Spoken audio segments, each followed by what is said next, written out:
much for coming out tonight. I'm so excited to be here. People have been asking me why I decided to shoot this special in Wisconsin.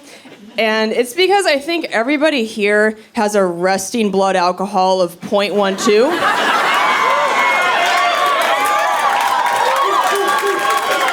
There it is. There it is. That's good for comedy. Yeah. You guys seem so happy here.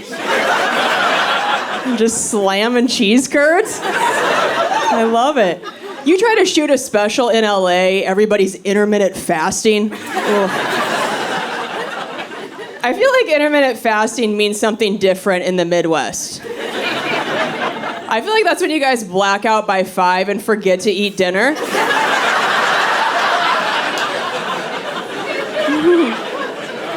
You just wake up the next morning like, I feel good.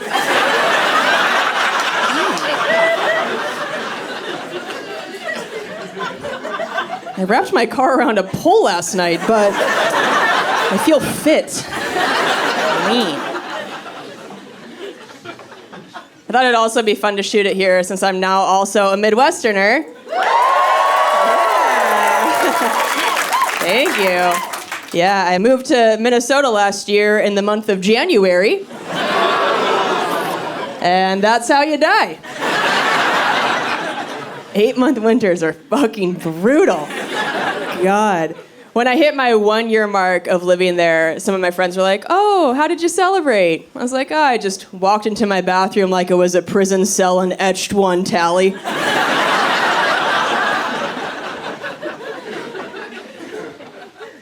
I did learn a lot by moving there then. I learned that, God forbid you try using a bidet there in the winter. That water feels like local anesthesia. Did not feel my beehole for 5 months. It's such a weird state. Right when I moved there, I turned on the TV and there were commercials for vacations to Alaska. And that's when I knew I fucked up. I was like, oh, these are broken people. If Alaska is their Cancun. Living in Minnesota and going on vacation to Alaska is like owning a Nissan Sentra and going on vacation and renting a Nissan Sentra. That's the same terrible shit. I moved there to live with my boyfriend, so that's why I did it in January. Because winter sucks and it's better when there's somebody inside you. Thank you, one horny woman. Yeah.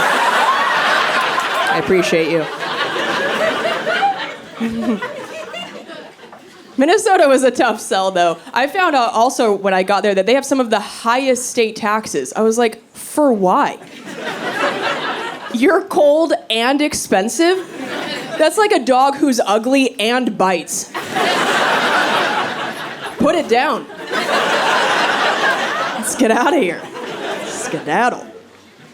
And I moved there from Washington where there are no state taxes. So now anytime my boyfriend tries to start a fight with me, I'm like, oh, let me remind you that being your girlfriend now costs me $38 a day. Your dick is a very expensive toll road. Let me set the thermostat to 72. Fuck off. Let's pick our battles today. When he and I got together, we had that conversation about labels, because I felt ready to be called boyfriend and girlfriend, and he goes, you know, being in my 40s, I feel like I'm a little old to be called somebody's boyfriend, but if you call me your man friend, it sounds like I'm not allowed in your playgrounds. I was like, all right, well, what are you gonna call me? And he goes, I'll just be like, this is my lady.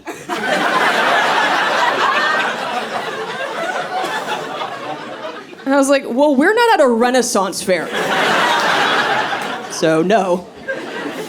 Also, I can't use the equivalent of that. I can't be like, Mom, Dad, I'd like you to meet my lord.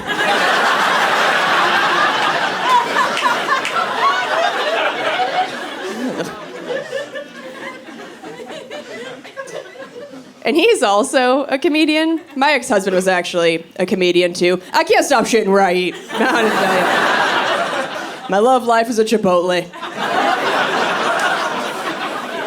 Just keep the eating and shitting all under one roof. It's very convenient, very farm to table, you know. They're right there. And I wasn't much of a jealous girlfriend in my 20s, but then some switch flipped in my 30s. And now when I see somebody hit on the person I'm with, I just feel myself anamorph into the cast of Jersey Shore. I am ready to brawl. And he does get hit on. When he walks on stage, women whistle at him. And at comedy clubs, there's usually a security guard in the back to kick people out in case they heckle. So at his shows, I've just started to stand next to the security guard. And if I see a woman laughing too hard at one of his jokes, I just walk up and I'm like, hey, I'm gonna have to ask you to leave. He's my favorite comedian. Well, he's my lord. Scoot, beat it.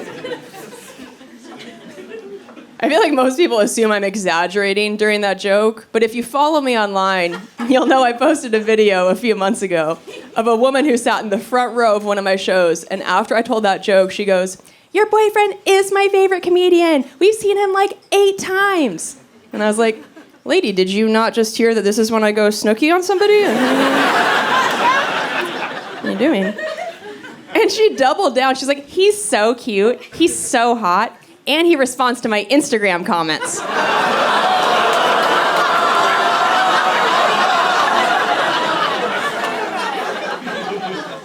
And that's when I took out my hoop earrings. All the men in the crowd were looking around like, Jerry, Jerry, Jerry. It's like, yeah, time to fuck around and find out, madam. Get up here. I don't actually worry about my boyfriend cheating on me. I feel like men's bodies start to really turn on them in their 40s. He has to wake up every 2 hours in the night to pee. And when I see him in the morning with bags under his eyes, I hug him and I go, babe, I'm sorry you didn't sleep well. And then I think, you're too exhausted to cheat on me.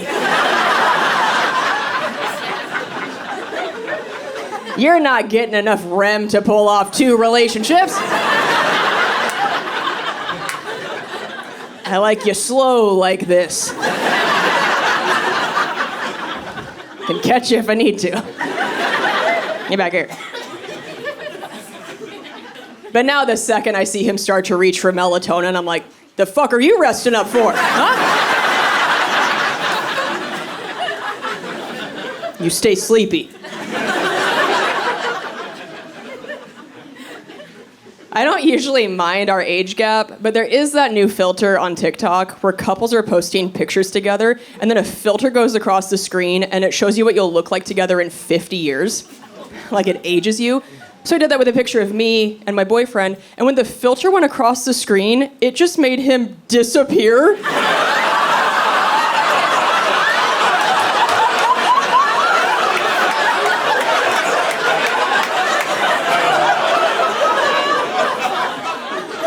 It was just me holding an urn. I was like, what? No, please. And my boyfriend was like, I want to see the picture. I was like, oh, my phone died. And so did you. What am I going to do? He does hate that he looks older than me. He's been trying to get me to look older faster. I think he wants to, like, microwave my face. On my birthday, as a prank, he hid all of my expensive skin creams, and when I opened my bathroom cupboard, there was just a pack of cigarettes. Like a tanning bed coupon. Well, be careful what you wish for. You're gonna wake up next to Mick Jagger. I have been telling my single friends that they should date somebody older than them. It's the best. They got their lives together. They're financially secure. My boyfriend has a lake cabin. You think I give a shit that he has a fake hip? I don't.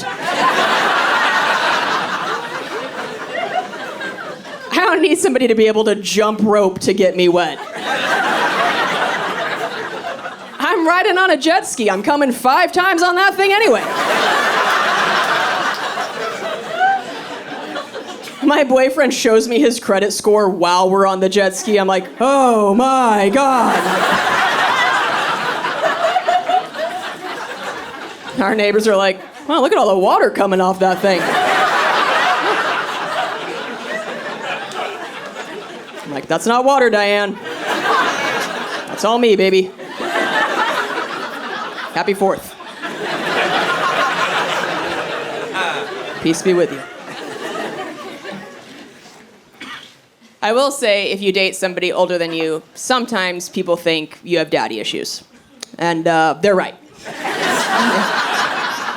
My dad was an international yo-yo man for a living.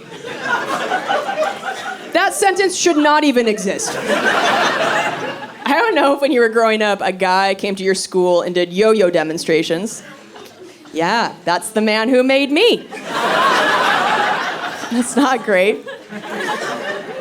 I do love my dad. I think he gave me a very specific amount of daddy issues. Like, I have enough to have become a comedian, but not enough to have an OnlyFans. My dad's just a little too supportive for me to have one of those. If I tried to post my boobs online behind a paywall and posted some link that was like, for my biggest fans only, my dad would read that and go, well, I'm obviously my daughter's biggest fan. Oh, God, no. No. Kelsey Evelyn.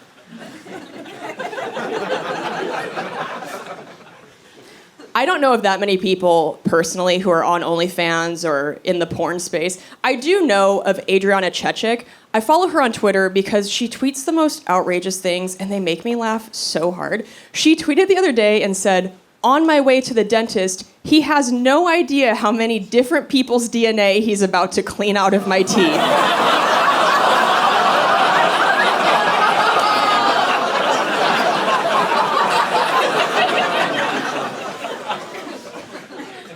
Say some dirty things up here, but I read that and was like, my heavens. Adriana, I mean, God forbid something ever happens to her, there are going to be so many suspects. That is a crime scene of a mouth. Detectives are going to be like, was she killed by a village? What happened here? It's just not wise. But I am fascinated by her as a person. I listened to her on a podcast where she said that on a different trip to the dentist, she had the dentist file down her back molars so that she could make room for bigger things. Yeah, really took the bumpers off the bowling lane.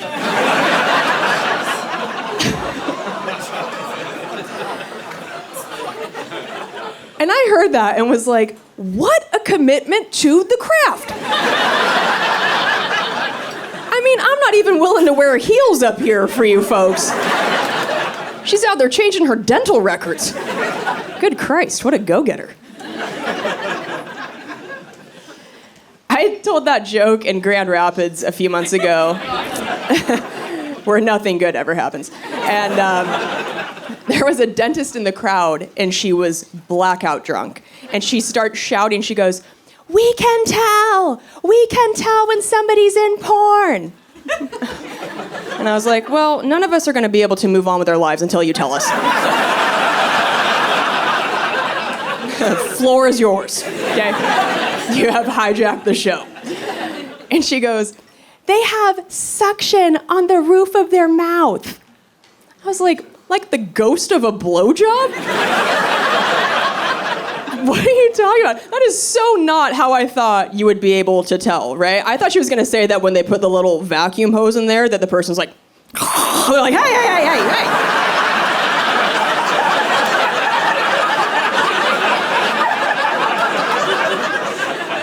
Quit that.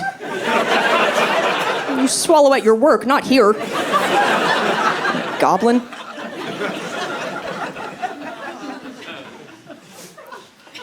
I know that I have to have some daddy issues because my boyfriend's name is Chad. The sounds of disapproval. Yeah, you don't date a Chad unless you come from deep white trash. I think it's very ironic as a comedian that I'm dating a Chad because comics, we've made fun of dudes with that name our entire careers. Like, a comedian dating a Chad is like a store manager dating a Karen. It makes no sense. And I've had a lot of firsts with him in our relationship. I mentioned on my special, The Hustler, that he's the first guy I've ever been with who has had a vasectomy. So I had no idea what to expect the first time he finished. I was like, is it gonna be dust?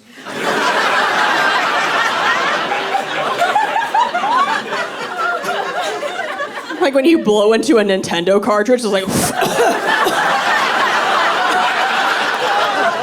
eyes. I had no idea what was gonna happen. So I decided to do some research in a lab called my mouth. And you're welcome, we're all adults here. And I'm happy to report my findings that I believe it's essentially diet cum.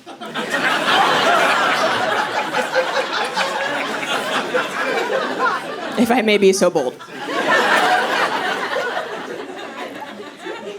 And I have been pretty shocked now at how many people come up to me after shows and go, "You gotta make merch that says diet cum."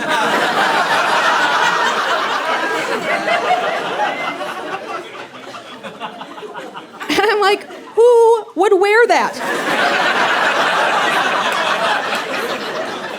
Make some noise if you think you would genuinely wear a diet cum shirt. Oh my God, liar, liar. You work from home. No HR in your life. No way. And Chad has a 19-year-old daughter, and I wanted her to like me so badly, but I posted that vasectomy joke on Instagram. Yeah. Stepmom of the year.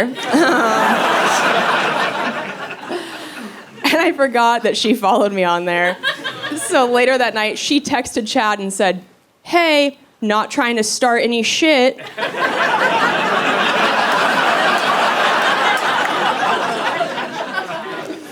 But just thought you should know, I definitely unfollowed your girlfriend today. And I thought, well, it's probably a good idea because I bet I'm gonna post the joke that I'm currently telling you guys, and I don't think she's gonna like this one either.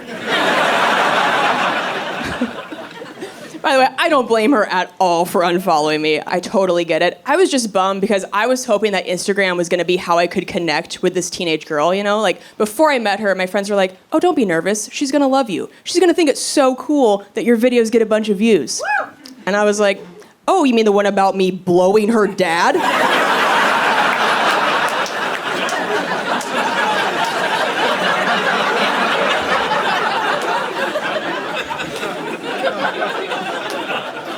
I don't exactly think she's walking into her college cafeteria like, "You guys, it's my dad she blows." You guys.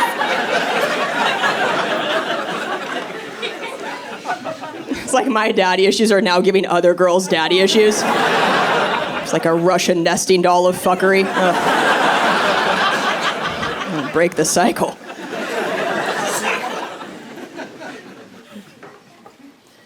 I feel like I should know more about things like vasectomies because I don't know if you guys had this in high school where you could get voted, best dressed or most athletic, but I had that in middle school. And when I was in 7th grade, I got voted most likely to become a sex ed teacher. And I look back and I'm like, what was I saying to my peers? At age 12, that made them collectively go, "She knows where the taint is." I should not have won that award. I knew nothing. I was such a late bloomer in every way. I didn't start my period until the last week of 8th grade, which coincided with my school's graduation trip to the lake. Yeah, buckle up. And the first time you get a period, they always tell girls, "Oh, don't use a tampon, wear a pad." So all my friends are in their cute little bikinis in front of the boys for the first time. I am wearing a t-shirt and giant men's and one basketball shorts. Trying to hide the outline of this massive pad. which went from belly button to middle of my back. It was like wearing a horse saddle. Casually at the beach. And then everybody jumped in the lake, and nobody told me that you can't get in with a pad on.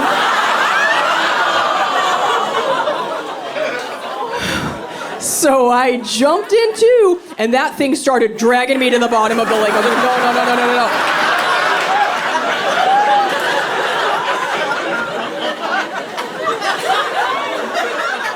My life flashed before my eyes. This thing got so heavy so fast, you could see the water level of the lake just slowly going lower and lower and lower.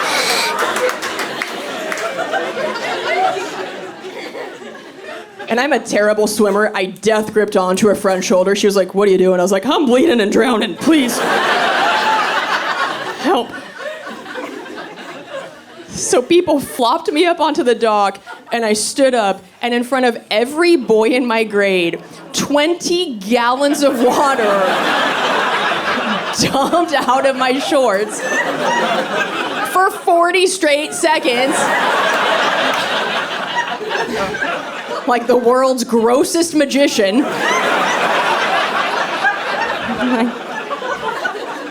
Oh, it's still going. Okay. And that is how you don't get fingered until your senior year.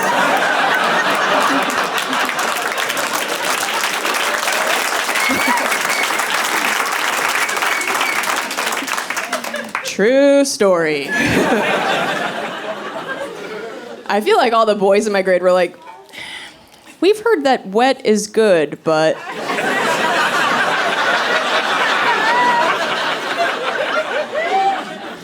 That seems too wet.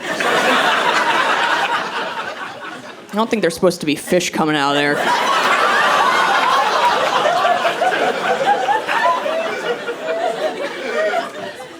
Sort of weird mermaid lady.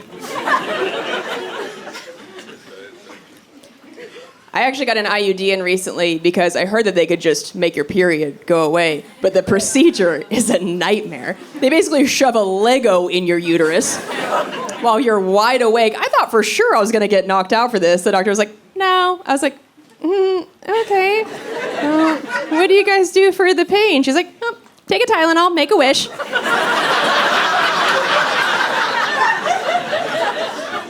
I'm like, "Oh, I wish you'd go fuck yourself." If you're comfortable sharing, make some noise if you have an IUD. Oh my God. Give these women a key to the city. All right?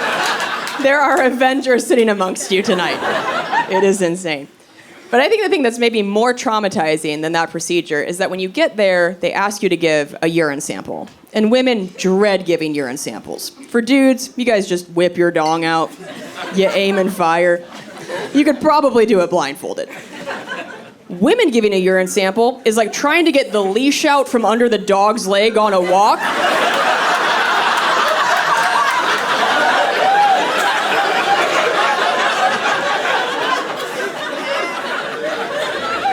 You're like, okay, this way, maybe this way. Well, am I going or you going? Well, goddammit. So many legs.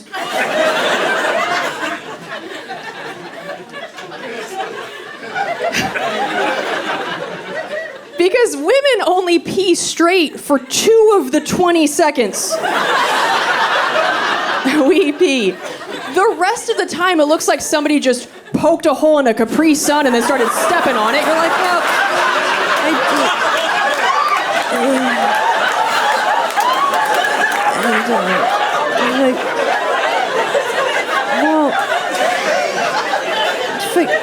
oh, sideways? What am I peeing sideways?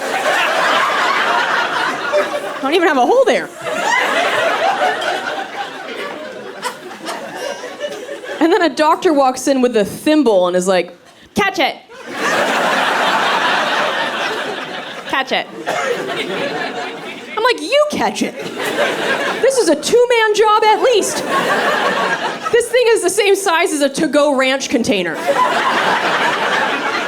I can't possibly catch it in this. Do you have a crock pot back there? Something with handles, a wide berth I can work with, perhaps? And a lot of the time, you don't know you're gonna have to give a urine sample, so you peed right before you left the house, and then you're in there trying to squeegee out 5 drops, but you don't have enough pressure in your stream for it to go out, so you just get a babbling brook that hugs your body and drops off a butt cheek in the back. Like,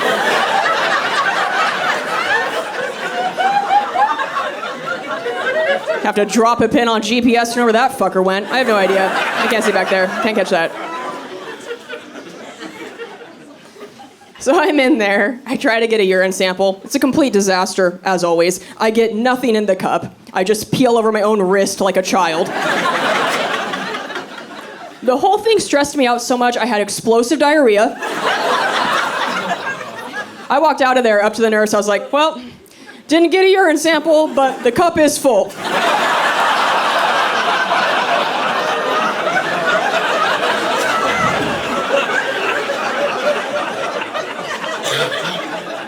Test what you can, I guess. But it's a broken system. It's not my fault. You fix it. And then you lay back, and they do the procedure, and an IUD can stay in you for 8 years.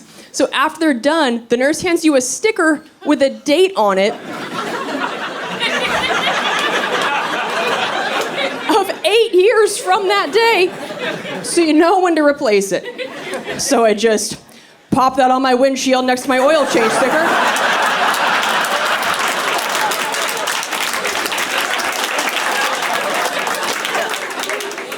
Where else am I gonna put that thing? I got one that says Valvoline, one that says Volvoline. I just look at just keep an eye. I told my dad about the sticker thing, and he goes, oh, that's interesting. I wonder if it works the same way as a car, where it goes by either the date or the mileage.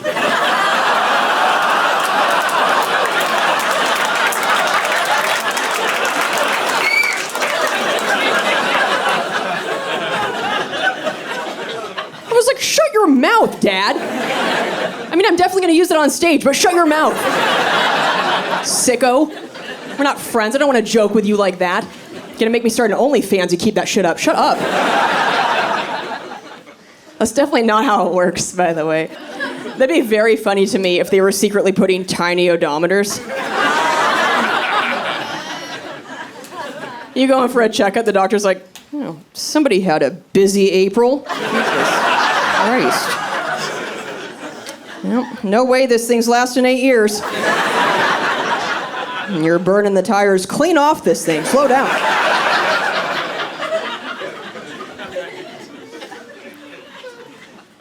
I'm very happy to be living with Chad. I lived alone for a few years after the divorce. I feel like if you live alone for too long, you start to become feral. Make some noise if you live alone right now. All right, so that's 12 people who showered for the first time tonight. Good for you. I am honored to be the reason you would bathe and leave your home. Because you don't have to do anything when you live alone. There's nobody around to judge you, and you start to act like you were raised by wolves, right? I watched myself do something so unhinged at one point. I don't know if you guys have it in your shower, where if the water's been hitting the shower curtain for a long time, it starts to get kind of discolored at the bottom. I tried cleaning it, it wouldn't come off, and instead of just going and buying a new shower curtain like a normal person, I just sat in my bathtub with scissors and I just cut the bottom.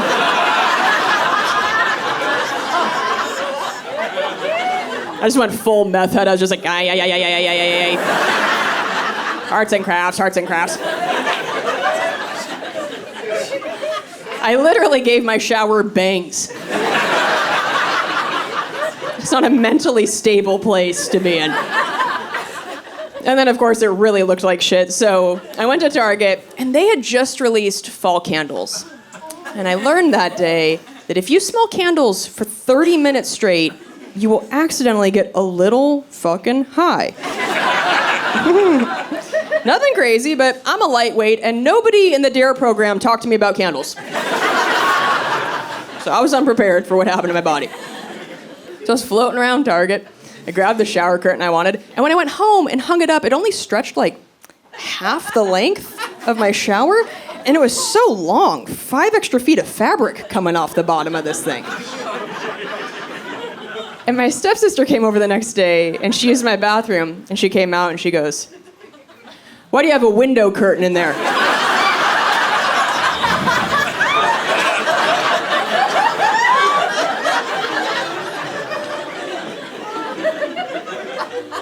I was like, "What now?" She goes, "That's a window curtain. You didn't think it was weird that when you hung it up, there was an entire Met Gala ball gown coming off of it?" I was like, "I accidentally got fucked up on pumpkin spice and I blacked out. I don't want to talk about it." But it's fine. I can fix this. And I grabbed my scissors and I just cut the bottom. We're fine. I can feel that I'm starting to get a little too comfortable with Chad now that we live together. You know, in the beginning, you try so hard, you care what you look like. I'd go get Brazilian waxes all the time. Now I'm just trying to not scare kids at the pool.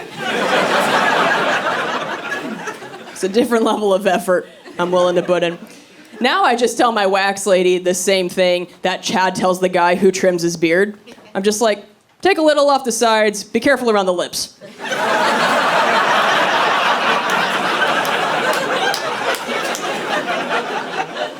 Let's not get crazy. I am pretty shocked at the lengths that young girls now are willing to go to attract boys. I don't know if you guys have heard of this trend through TikTok called vabbing. Okay, I just found out about this. Apparently, some teenage girls now, before they leave the house, are sticking their fingers down there and then wiping it on their neck to try to use their pheromones to attract boys. The confidence of Gen Z is so fucking wild and truly disturbed. I mean, cold day in hell that you would catch a millennial or older wiping anything from this area on their neck like goddamn potpourri. That was so not the message taught to us about this area by our elders, right? They were like, "Hey, lock up your shame." I'm going, "Yeah, okay, yeah, okay." We didn't even want anybody to know we had a vagina. We were just walking through middle school like, "Okay, conceal and carry." Okay, nobody see it, nobody smell it. Just spraying 17 pumps of Bath & Body Works cucumber melon. Smell like every Lyft driver's car. Just insanity. Yeah, our sex ed teachers didn't talk to us about this area like it was hot sauce. They were like, "Hey y'all, it's good on everything. Get it out there." No, they talked to us about it like it was black licorice. They were like, "Hey, not everybody's gonna like that." Oh, okay. Okay. You stay humble. Yeah, okay, sure. Yeah. And we did. We're a humble generation. Anybody here have a teenage daughter?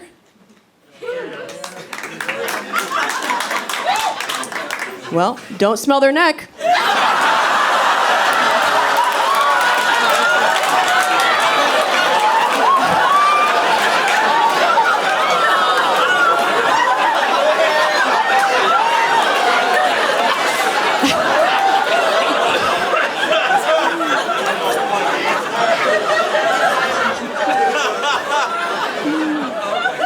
Yeah, that is not lip gloss.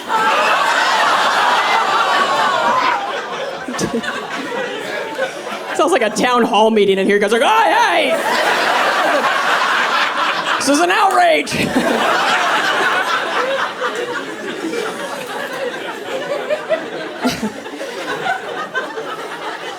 I feel like there might be some interesting phone calls on the drive home tonight. Put your fucking sister on!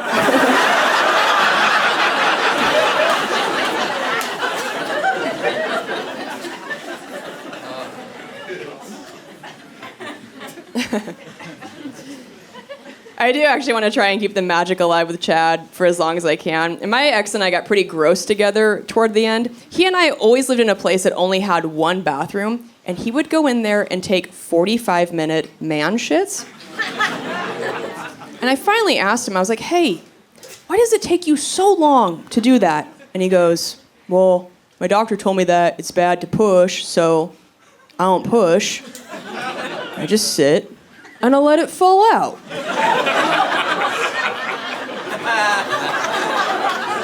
I was like, what are you, a geisha? What are you trying to take these dainty shits for? You're a man. Just grab onto something, fire it out, get the fuck out of there. We can't wait for the stars to align, Mulan. It's Sunday, we got errands to run. Go, get out. So he went in there one day for one of his sessions. And I knew it was going to be a session because I could hear him lock the door, which he always only did for number 2. And I didn't know why. I think I know now. I think you dudes have this poo phobia that while you're sitting there all vulnerable, you're afraid we're going to, like, bust the door down and jump on your lap and start tickling you.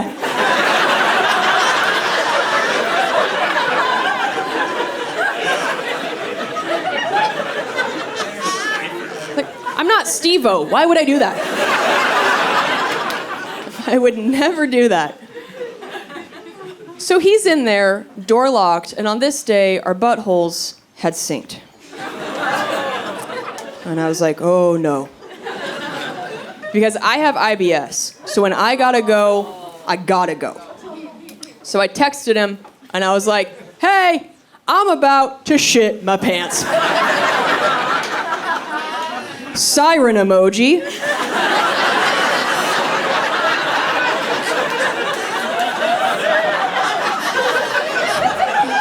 Fire emoji. Making it crystal clear. He doesn't respond. I can hear his phone get my text, and I hear him just swipe out of it and continue to watch Parks and Rec. I'm like, you motherfucker.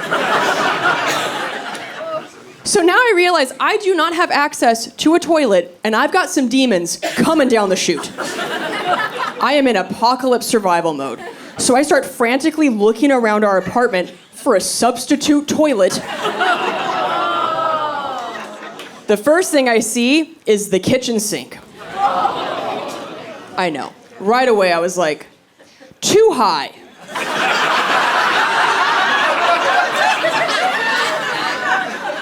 It's a lot of gymnastics I'm not qualified for. Next thing I see is my ex's favorite hat, which emotionally felt like the right choice, because I was ready to soft serve him some piping hot justice. But I was like, ooh, that's a small surface area. I'm not confident in the aim. You guys know how I feel about urine samples. It's like, if you can't pee in a cup, you can't poop in a hat. That's a Dr. Seuss book we all grew up with. Everybody knows you can't do that. And so I looked, and I had to shit in an empty cardboard Amazon box in my own living room like an old homeless man. That changes you as a person. I was just squatting and crying. Our cats walked up to me and booped noses. I was like, get out of here, go. They just watched me from the corner with giant eyes. They're just looking at me like, oh, you are one of us. Neat. And after I was done, I told my friends what had happened, and they were all like, why don't you just poop in your cat's litter box? And I was like, because I'm not trying to dominate them for the rest of their lives. Do you understand what a deranged power move that would be? To just bring the heat like that? Just dunk on them? That would be like if you shit in your baby's diaper. Your child would be taken from you. There are rules to this life. But I tell you guys this to tell you, I've been trying to hide that version of me far away from Chad. I don't ever want Chad to meet gross Kelsey, right? In warehouses, you know, they have those signs. It's like 32 days since last workplace incident. Well, I have a tiny one in my heart that says 1,842 days since I shit in a box.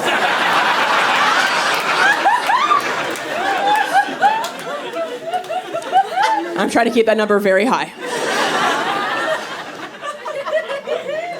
But when Chad and I moved in together last year, we celebrated, we went out, we drank a bunch of tequila, and then the next morning, I got Chipotle. Bad choices. And we went back to our new place, and I went into one of the bathrooms to do my business. But it's a new bathroom to me, so I turned on what I thought was the fan. Turns out it was the heater.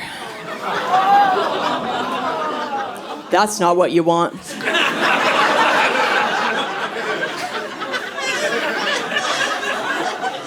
That takes a normal number 2 smell and turns it into a Woodstock 99 porta potty. Immediately. So I'm in there sweating and panicking. I'm like, oh, fuck. And I finish up and I walk out and I close the door behind me, which is the universal sign for give it a sec.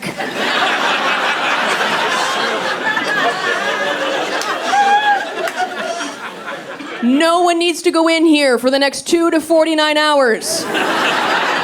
Change your plans, change your route.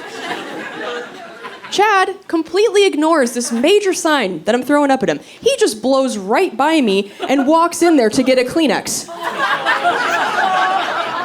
My brain in slow-mo was like, don't go in there. And he came out and I was like,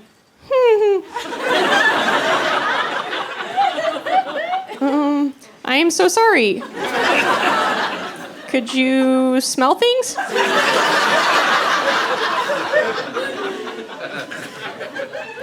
And he goes, I couldn't smell anything. You're fine. And I was like, oh, thank God. You might want to take a COVID test.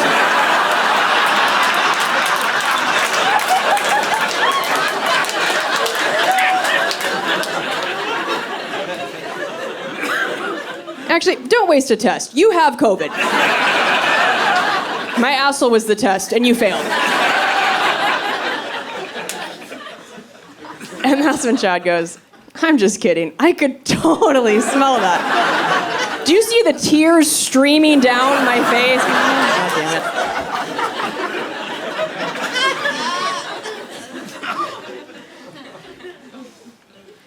So something I've learned is that a lot of people don't realize that comedians know how to not be comedians off stage. Like, some people just think we're always set to clown mode or something. Because a few years ago, my mom got sick and she was in the hospital for part of the time. And 3 weeks in, her doctor turns to me and goes, so I heard you're a comedian. And I was like, yeah, I am. He goes, oh, just surprises me because I don't really get a funny vibe from you. And I was like, well, my mom's still in the hospital after 3 weeks, so I'm not really getting a great doctor vibe.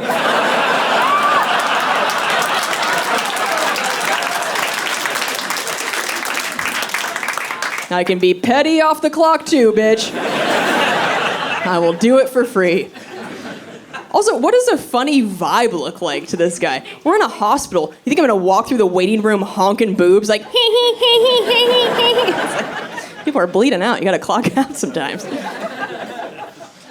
But here's the thing. When my mom was in the hospital, she ended up getting diagnosed with dementia, which has, of course, been the most heartbreaking thing to go through. But she is so smart and so funny that even with dementia, she's still pretty crafty, like still tries to prank people. So she and my brother were talking. He thought it was going well. And then all of a sudden, she just starts shouting, "Nurse! Nurse!" And my brother's like, "Oh my God, Mom, I'm right here. What do you need?" The nurses come running in. They're like, "Kathy, oh my God, what's going on?" And my mom just goes, "Look how handsome my son is."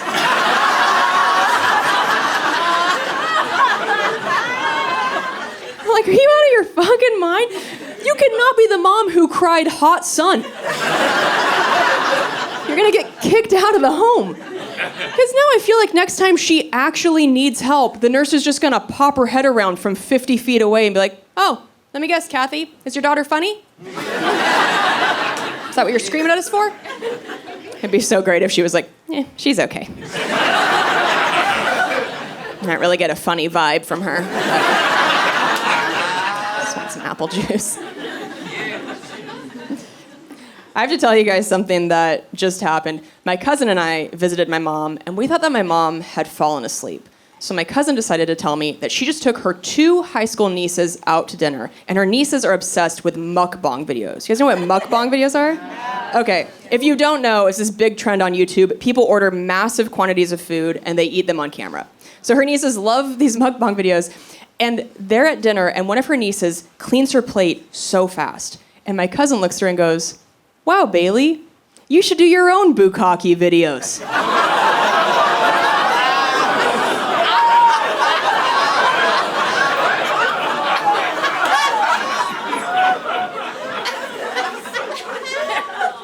And her niece went white in the face, which is very funny if you know what bukkake is.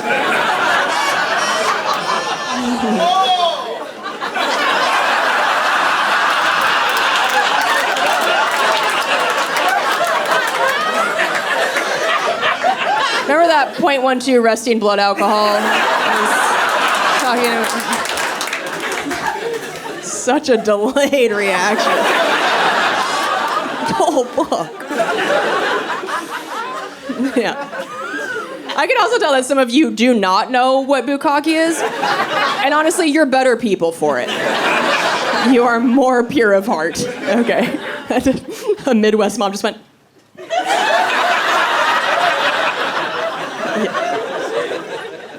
If you want to find out what it is, give it a Google later.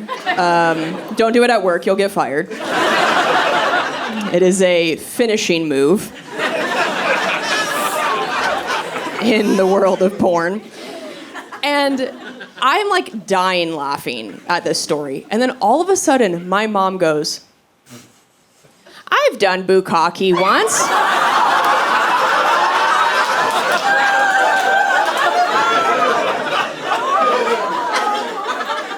And my cousin and I were like, "No, no, no, no, no. Do not say that word in the home. I promise it is not whatever you think it is. It's not some fitness class you took at the YMCA." I'm sure my mom was just sitting there listening like, "Oh, well, Zumba was full that one day, so I think I popped over to bukkake." It's like, "No, you did not. No, you did not. Nope, you never did that."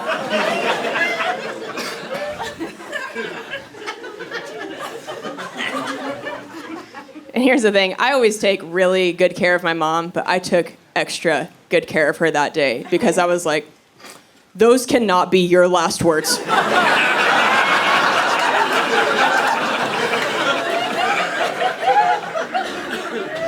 Don't you dare. And this is strange, but my entire family and I, including my mom, are actually world champion foosball players. Yeah, thank you. And my mom is in the Foosball Hall of Fame. Yeah. But every time my mom gets a new nurse, the nurse will always ask her about her life. And my mom always goes, "Well, I'm in the Foosball Hall of Fame."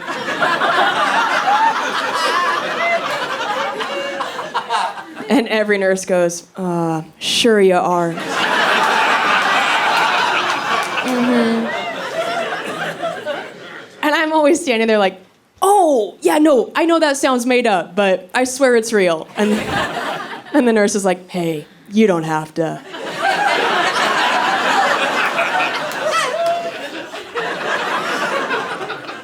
And I'm like, "Lady, I swear to God, I can show you her trophies. I can show you a video of her playing. And that's when the nurse starts to look at the other nurses like, oh, does the daughter have dementia too? It's like a T-Mobile family plan of dementia. It's like too weird to believe. And my mom growing up was also somebody you did not want to cross. My parents got divorced in the 90s, back when there were home phone answering machines. And before the divorce, our answering machine message was my dad saying, "You've reached the Cooks, please leave us a message." And then after the divorce, my mom had changed it to her just blasting Alanis Morissette's "You Oughta Know."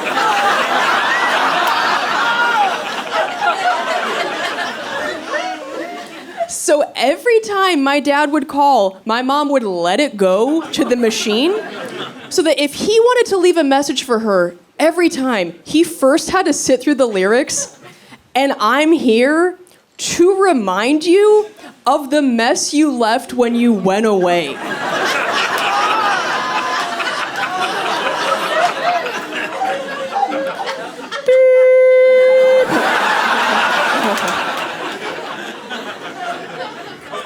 I mean, that's a bad bitch move right there. That takes balls. Because it's not like that was just the message for when my dad called. That was the message for literally anybody who called our house. So after a while, we started to get messages from people like, "Hey, this is Dave from Blockbuster. And I'm here to remind you."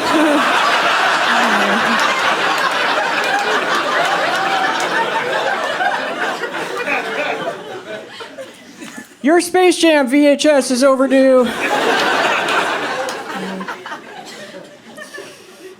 Really sorry about whatever you're going through."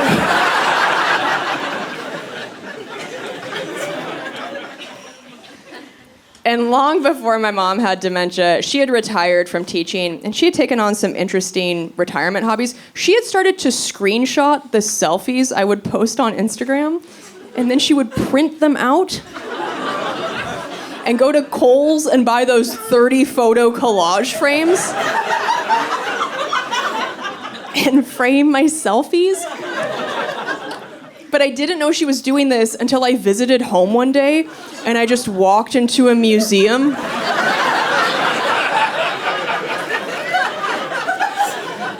Of my narcissism. And my mom crept up behind me. She was like, "Do you love it?"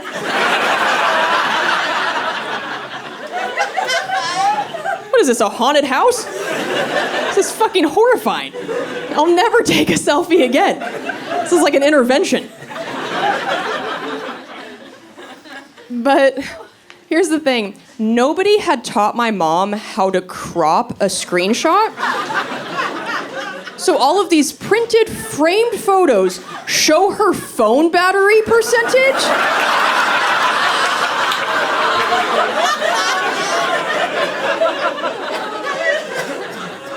If somebody texted her as she took the screenshot, it's up there. There's a framed photo somewhere of my face with a text from my ex to my mom like, "Your daughter just shit in a box."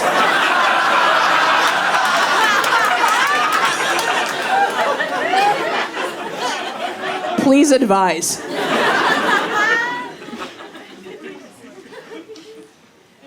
So I decided last year that I didn't want to have kids. And it was so weird because a few months later, I started to get really bad cramps. And they did an ultrasound and they found a polyp in my uterus, which is like a skin tag. And I think it's so crazy that the human instinct to reproduce is so strong that as soon as I said, "I'm not having kids," my uterus was like, "Bitch, we're growing something."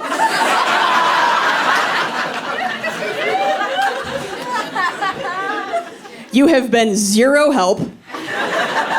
You keep feeding me diet cum.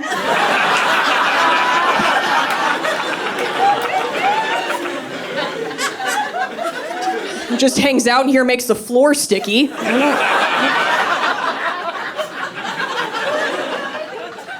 IUD doesn't know what to do with it. Chad's had a vasectomy, so there's nothing to defend. It's like 2 goalies on a soccer field with no other players.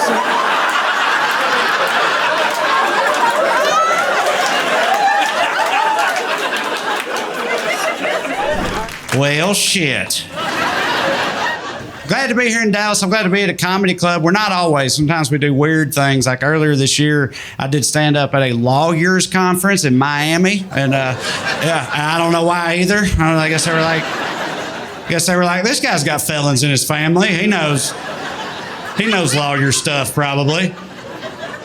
But so I did this lawyers conference. It was fine because honestly, there was a point in time in my life where I thought I might want to be a lawyer when I grew up because I had somehow got it in my head that lawyer is one of the only white collar jobs you can have when you talk like a racist banjo, right?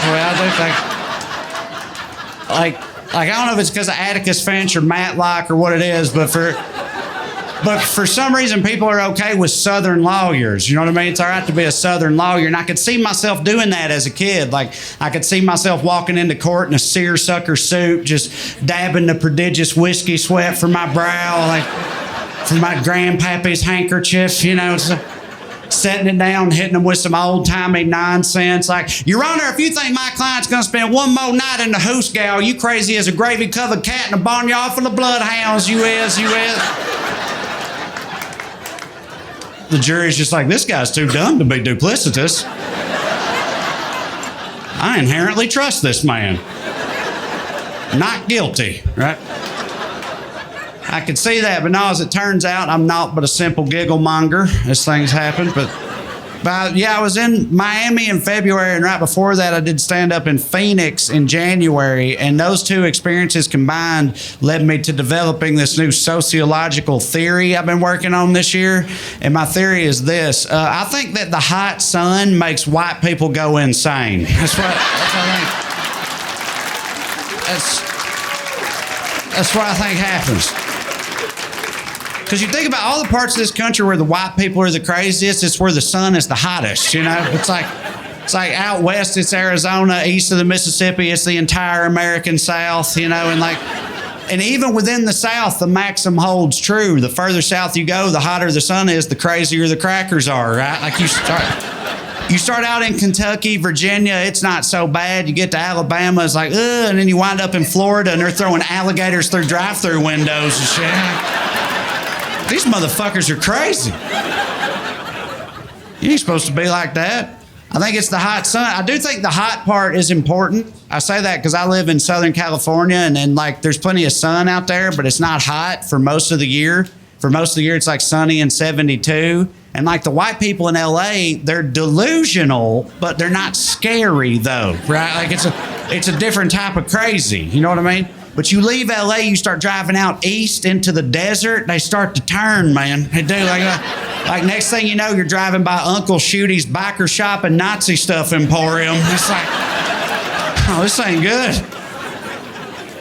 Worrisome. I don't even think it has to be prolonged exposure to the hot sun. I think if the sun is hot enough, the effect can be acute in nature. Like, I think white people in the hot sun are like werewolves in the moonlight. Like, it just brings the monster out of us, you know? Like, that you could take the most white bread, milk toast data analyst from Kalamazoo, you send him to Las Vegas for a weekend conference. By Sunday, he's standing out in the middle of the strip with his dick out like, fuck you, Sphinx! I bet the house is the roulette table and I don't give a fuck. It fucks us up, man. That's why I'm so worried about this recent trend of like white dude bros sunning their taints and stuff. Like I said, that's a real thing. Fox News talked about Tucker Carlson, did a whole segment on it. It's a real thing. It's a real thing they're doing. They're like purposefully exposing their buttholes and their genitals and their taints and stuff to concentrated UV lights for like power-up purposes or something. And nothing good's gonna come out of that, man. Nothing. I'll tell you, you take a heavily bearded alpha male going through a divorce, he starts sunning his taint, next thing you know, Proud Boys. That's what happens.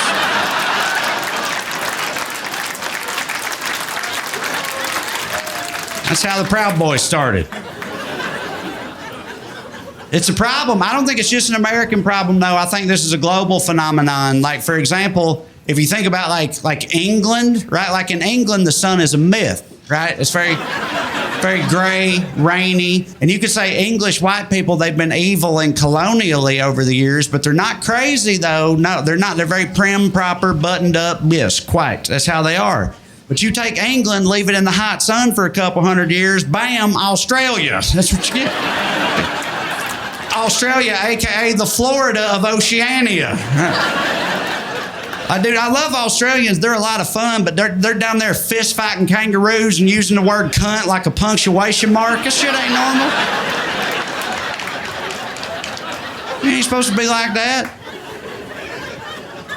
I think it's the hot. And there's one thing you can bring up to give me some issues with this. You could be like, well, Trae, what about like Russia, right? Russia, they got all them white people, no hot sun, crazy as a shithouse rat. How do you explain that, right? There's a couple ways of looking at that. You could look at that as like, yeah, my theory's dead in the water before we even get started. Or you could look at that as like, what if that's just their baseline, you know? It's like, what if that's just their starting point? Like imagine what might happen if we expose Russia to the hot sun for a while. Like, that's the real danger of climate change right there. We don't all start recycling more. It's going to be Mad Max and Adidas tracksuits in no time.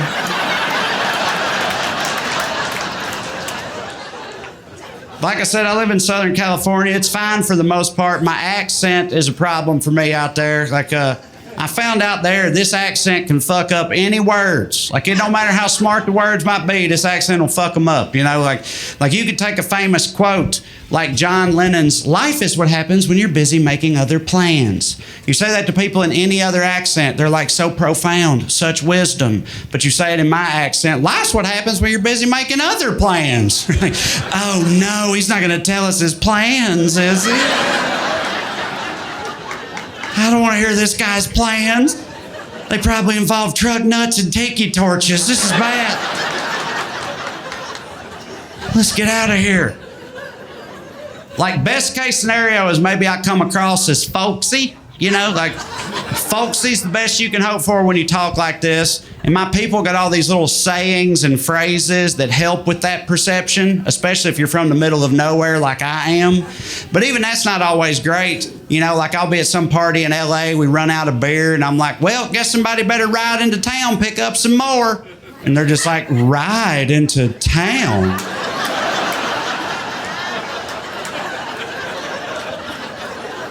What, are we out of sorghum? Has Molly took the fever? Why are you saddling up, cowboy? We'll just DoorDash it. And obviously the number one concern with this accent is with this accent, you're on permanent racism probation, right? Like it's a zero strike rule. People will default to racism every time, no matter what you actually meant. And when you couple that with all those little country ass sayings we have, it's a fucking minefield, dude. It is. I find myself thinking all the time, I'm like, that's not a racist phrase, right? That's just that's just like an old country phrase. There's nothing racist about that phrase, right? But you never know for sure with those old-timey phrases like that. So I'll psych myself out about it. I'll be in LA and somebody's like, hey, you talked to Jeremy lately? I'm like, dude, I ain't seen Jeremy in a squirrel's age.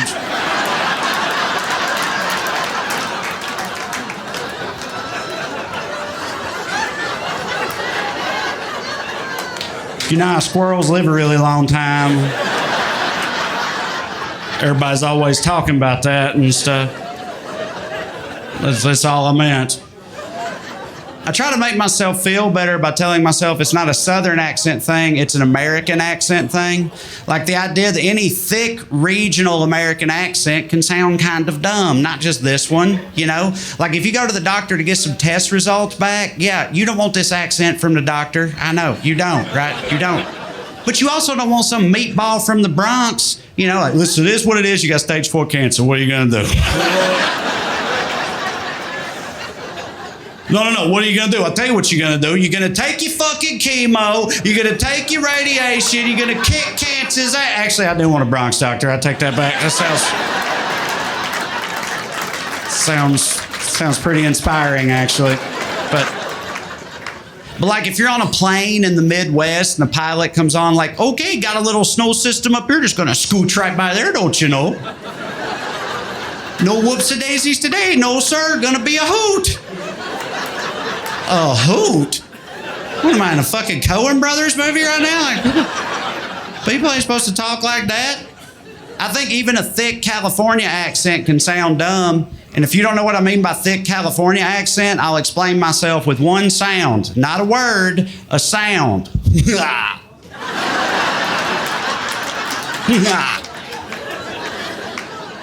That shit sounds pretty dumb.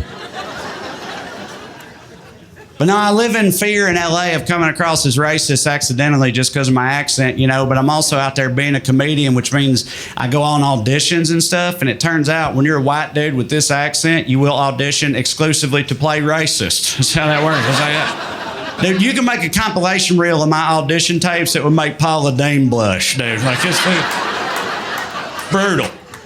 Brutal every time. Open up this new audition. It's like, oh, this is a fun premise with a talented director and a stacked cast. Let's see. I'm reading for the role with Billy Ray. This should be fun. Let's see what this is like. Then I open it up, and every time it's like, Billy Ray sits alone at the dining room table, skinning a rattlesnake. Suddenly, a knock at the door. Billy Ray gently places the knife on the nearby nightstand next to the neatly folded Klan robe. Like, God damn it. Every fucking time. It's never the hillbilly with a heart of gold, dude. Ever. It's always, and then I don't get that role, and I don't know how to feel about that, you know, because I'm conflicted. Because part of me is like, Trae, that's good. That says something good about you, that they can't see you as genuinely being that type of vehement racist, you know. But the other part of me that wants to get these jobs is like, you don't think I could be in the Klan? I could be in the Klan right now, goddammit. My granddad was in the Klan, motherfucker. You don't know. I'm just kidding. He was. I mean, as far as I know, he wasn't in the Klan. He did keep a lot of secrets, but yeah. And then months later, that TV show or movie will come out, and that role is played by like a British or Australian guy, and that fucks me up even more because like one of the biggest things in Hollywood right now is representation. The whole like if you got a gay character in a movie, it should be played by a gay actor. That whole thing, and they take that shit very seriously too. For the most part, they do. They're taking it so seriously. At this point, it feels like if you got a script with a paraplegic protagonist in it, you better hope somebody at Juilliard gets hit by a fucking bus. Because otherwise they're going to be upset with you. People are going to write some articles about you. That's how seriously they're taking representation, yet all the redneck characters are played by classically trained Shakespearean Brits, you know? Like, Netflix has got a project set in deep Appalachia. The director calls cut, and half the cast is just like, tea time, is it? You know, I must admit it is taxing portraying these hill people for hours on end, But as an artist, I ask myself, what would the hill person do? How would the hill person feel after the loss of their beloved pet opossum? What would they... Would they mourn the loss, or would they simply eat the beast? What would they do? Right? But if you look it up, you can find articles that explain why they do that. You find these articles that tell you, well, you know, linguistically speaking, the British accent is actually very close phonetically to the American Southern accent. That's why those actors are so adept at portraying those roles. I'm like, oh, that's fascinating. You know who else is adept at that? Actors from the South. Probably also pull it off, I bet. That's what they say is happening, but here's what I think is really going on. I think those studio executives are having meetings going over upcoming projects, and their assistant is like, this one's got a gay protagonist. I got the perfect gay actor. This one's got some biracial characters in it. I got a whole list of tremendously talented biracial actors. This next one's got some redneck characters in it. Yeah, I don't know if our insurance is going to cover that. They might present some liability concerns. We might need to go to Plan B. Let's see, redneck characters. Is Benedict Cumberbatch available? Because you know, linguistically speaking, I like that bit because it's sort of like at the end of the day, I'm just up here like any other redneck comedian. Like, these goddamn immigrants are taking our jobs.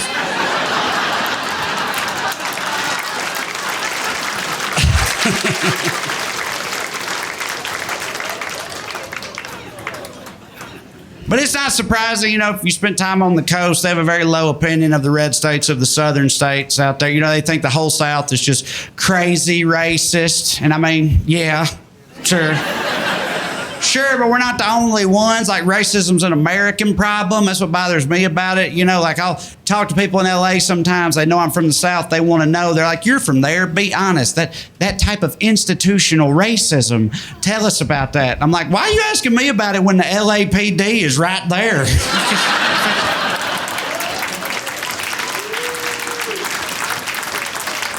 Like, LA's got a totally clean slate racially. I'm sorry, I forgot. The NWA stood for nice, we're appreciated.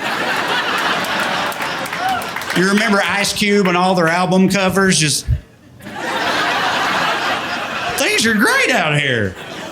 Now, LA's got their own shit to worry about, racially speaking, and it's not all ancient history either. It still crops up sometimes. Like last year, there was this LA city councilwoman. She got caught on tape just putting on a racism clinic for the whole world to see. And dude, it was wild. She was racist against like 8, 9 different types of people. Like, there was Alabama papaws taking notes during this shit. They were like, is that a new slur? Write that down.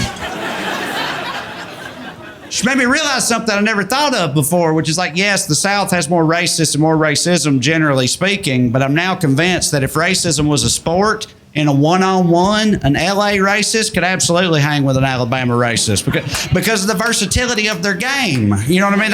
They got more tools in their bag. Like an Alabama racist, they're real solid in the fundamentals. Like black people, Mexicans, the gays. When it comes to that, they'll sit in the pocket, they'll find a rhythm, they can go all day long, right? They're lethal.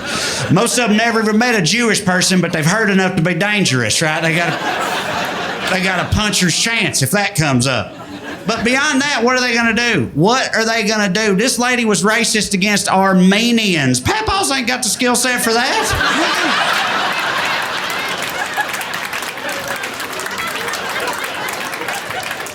Papaws can't spell Armenian, man. I'm just saying, if it was a heavyweight championship racism bout, the Papaw would be in the corner sitting on a stool, shaking his head, just like, she's throwing shit at me I never seen before, man. I don't know what I'm supposed to do. Yeah. It's a wild time in this country. Things are very divided. Things are weird right now. It makes it hard to be optimistic about things. People ask me that question all the time. They're like, how do you have any kind of optimism considering the world we live in? And for a long time, I didn't have any real answer for them. For a long time, I was just like, get drunker. I don't know. It's bad. Bad. But now recently, thanks to my wife, I have discovered an answer to that question. I'm not saying y'all are going to like this answer, but I do have an answer to that question. I now feel if you want to feel generally positive about the current state of the United States of America on a global cultural scale, what you need to do is you need to watch 90 Day Fiancé on TLC, because you watch that shit and you realize America must be doing something right, dude. Because people all around this world are lining up, doing whatever it takes, throwing it all away just for the chance to make it somewhere in the Midwest. They don't give a fuck where they end up, dude. They'll do anything, up to and including marrying the biggest jabroni in the state of Ohio, gladly. They'll interview this guy on there. He's like, yeah, my name's Jason. I'm a 35-year-old dodgeball coach. And ever since my mom kicked me out, I've been looking for Miss Right, like the type of woman that knows how to load the dishwasher and keep her mouth shut during Buckeyes games, that type of thing, right? And you're listening like, I don't like your chances, Jason. You don't seem like much of a catch to me. Then they cut to some beautiful girl in Estonia or somewhere like that, just like, Jason is man of my dreams. I often fantasize about being with him and eating hamburger helper off of paper plate. In the Shangri-La known as Dayton, Ohio. Dying to get over here. Then they get over here and their eyes are filled with wonder, like Jason takes that same girl to like an Olive Garden in a Dayton strip mall or something, and she's just sitting there like, oh, this spaghetti for one person? It's like, fuck yeah, that's how we do, goddammit. Land of plenty, baby, USA. I don't know, makes me feel better. Makes me feel worse at the same time, but it also makes me feel better. But I know it's a tough time in this country. I go all around this country doing this stuff. We're here in Texas. You guys are wild. Y'all have a bunch of wild shit going on. Yeah. Texas had a wild thing going on the past few years, the past few like election cycles, during like the Beto era and all that. In the run up to the election, you'll start seeing these coastal journalists. They'll start putting out these articles and analysis and shit, coming out being like, don't look now. This could be the year, y'all. Some intriguing polling numbers. This could be the year that Texas turns. Who knows? The world's not ready for that. And then every election night, Texas is like, gotcha, queers. Yeehaw.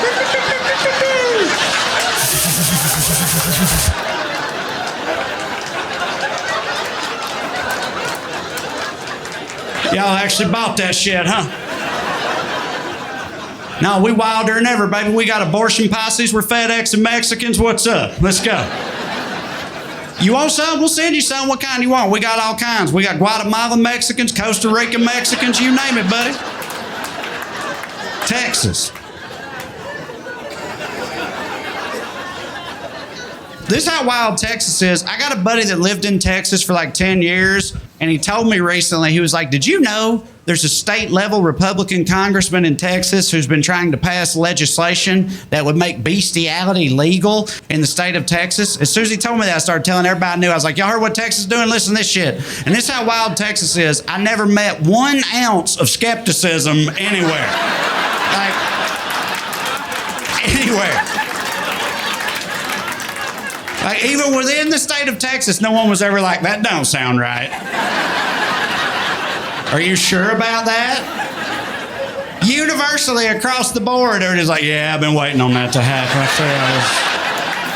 That is pretty on brand.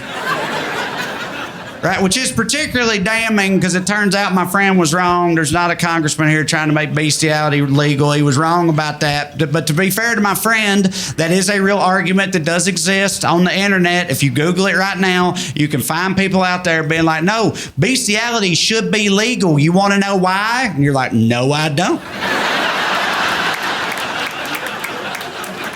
I've never wanted to know anything less, in fact. But I've also never been more confident in my position on a subject than I am on this one right now. It don't matter what you say. I know where I stand on this particular matter. So sure, go ahead, why not? Why should bestiality be legal? And they're like, bestiality should be legal because it's not like these animals are signing off on us slaughtering and eating them either. And you're like, that's more sense than I was prepared for you to make. I'm upset at how logical that is, frankly. Because I like cheeseburgers and now I'm sad. Right? Because it turns out it's a vegan argument. There's vegans out there trying to make that argument in an effort to illustrate to people how fucked up it is that we eat animals at all. They're trying to draw this parallel, right? And I know what they're trying to do, but I also know how America works. So I know they think Americans are going to see that argument and be like, damn, they're right. We shouldn't be eating them. But I know Americans are going to hear that argument and be like, damn, they're right. We should be fucking them.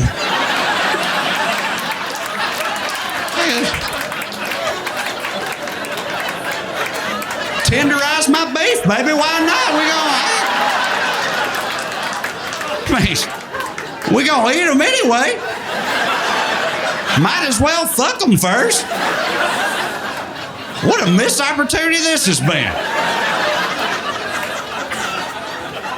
Thank you for bringing that to my attention. You purple-headed weirdo.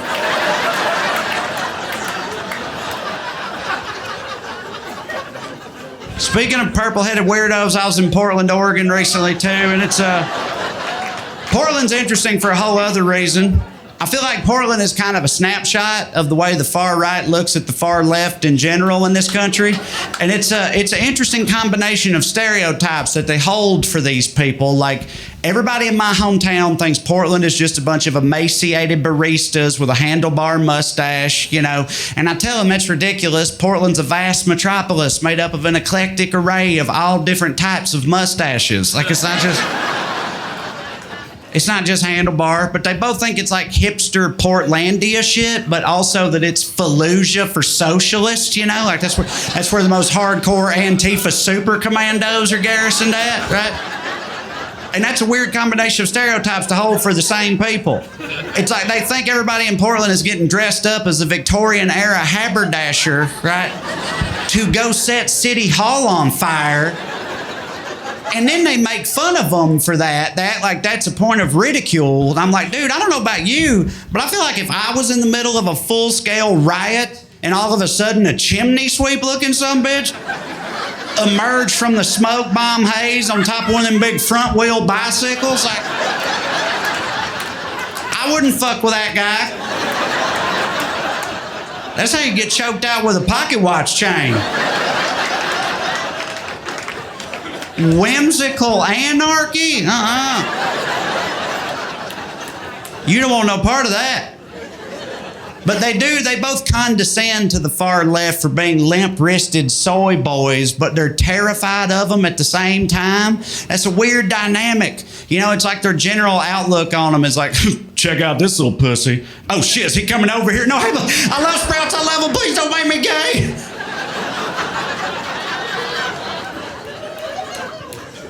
It's a weird thing to believe, you know, but people believe all kinds of weird shit right now. Like on a related note, I feel like white supremacy's been having a moment in this country the past few years. White supremacy's wild to me for a few reasons. First of all, I feel like every white supremacist I've ever seen is pretty much the least supreme looking motherfucker.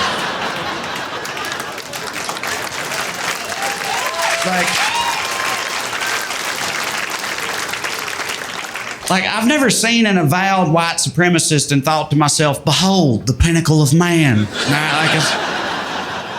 Like it's not a bunch of Hemsworths walking around with swastika tattoos, you know? It's not. Your average white supremacist walks in looking like Busted Magazine's fuck up of the year, 2005. Walks in with a tattoo on his neck of a skull that's got more teeth than he does. Walks in looking like he's about to invent a whole new type of hepatitis ain't even thought up yet. Looking like that, talking about supremacy, I think that's wild. I also think it's wild to keep believing in supremacy considering all the L's they've taken over the course of this country's history, you know? Like, I know it's easy to look around right now and feel like they're doing pretty okay, but really they've mostly lost every major battle they fought up until this point, and they keep talking about supremacy. Like, I feel like the mood of their meetings had to get weirder and sadder over the years, you know? Like, they came into the meeting in 1865, like, okay, so they freed all the slaves. Big whoop. Look, they still can't marry our women. They still can't go to our schools. Hey, how's that ever going to change, guys? It ain't like women can vote, okay? It's going to be fine. It's going to be fine. 1965, they come into the meeting like, okay, so they can drink from our water fountains now, so we can't legally harass them just for coming into the same diner anymore. But look, there's got to be something we can do to legally harass these people still. Come on. Jimmy, Johnny, Lee, Roy, Leroy, Ricky, Randy, Billy, Bobby, Mike, Steve, Stuart, Stanley, Danny, David. You guys are cops. Put your heads together.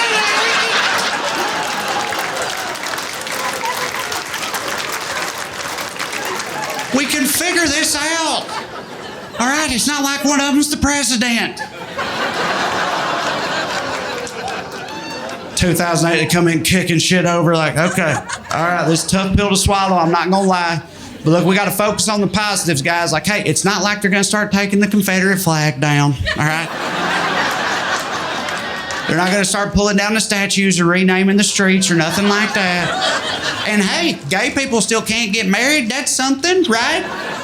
Some guy in the back's like, aren't some gay guys white men? Shouldn't they be supreme too? It's like, no, Bobby, they don't count. You know that. Listen, we got to focus on the positives, guys. Like, hey, there's still no blacks in country music. Same guy in the back's like, what about Darius? Shut the fuck up, Bobby. Jesus Christ. Gay marriage gets legalized, they're just smoking cigarettes, staring at the wall like, I don't know. Y'all know what transgenders are? And they've been flailing with that shit ever since, but they mostly lose, you know? The other reason white supremacy is wild to me is I feel like I never really identified as white. I'm not about to do some Rachel Dolezal shit. That's what I'm about to do. This will make more sense in a minute, I promise.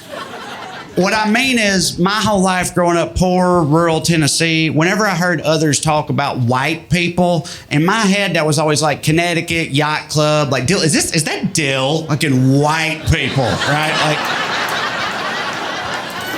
Like white people. And I didn't know what I was, but I knew I wasn't the same thing as them. And it was very confusing to me as a young man. Now that I'm an adult, it couldn't be more clear. I'm not white, I'm white trash. Right? And it's like, and it is different.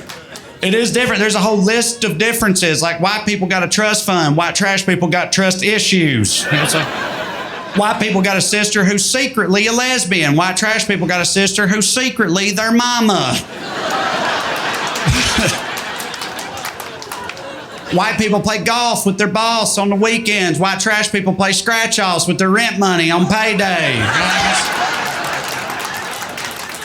Different. The way they have kids is different. Nowadays, white people wait till they're 35 to have kids. They got in vitro clinics, ovulation calendars, fertility stuff. White trash people more fertile than an Amish cornfield, baby. You can't stop us from having kids, no matter how hard you try. The way they name those kids is different.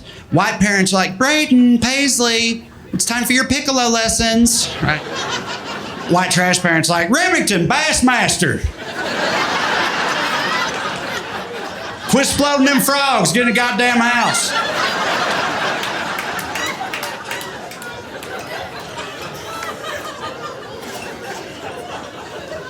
It's different. I know. I have kids. Of course I have kids. I worry about my kids all the time on account of this trash blood I gave them. You know, like I try to raise them right, but I worry at the end of the day my trash blood will be too much for them to overcome, you know?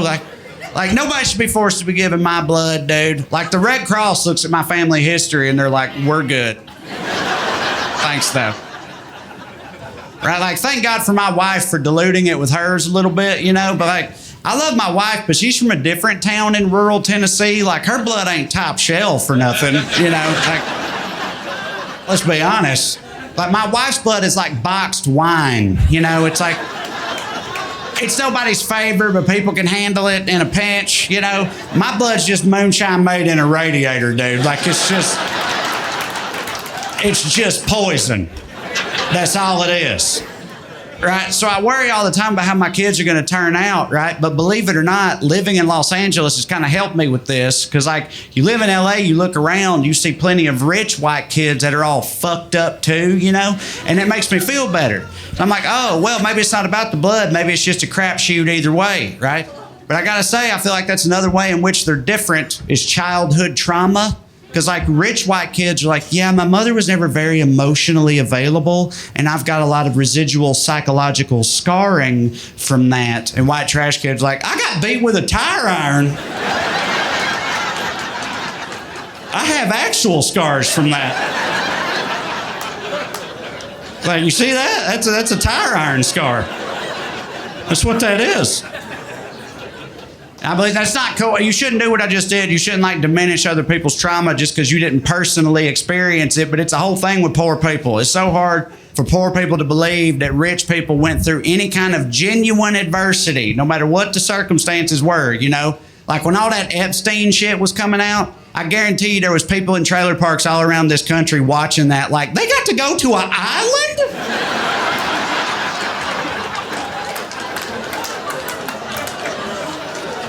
I was in my uncle's El Camino. What the fuck?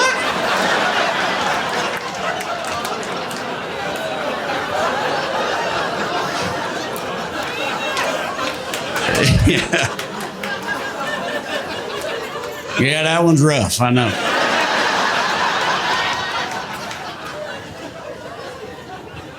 But yeah, I don't know. Obviously, I'm just trying to be a good trash daddy. That's all I'm saying. Trying to be a good trash daddy.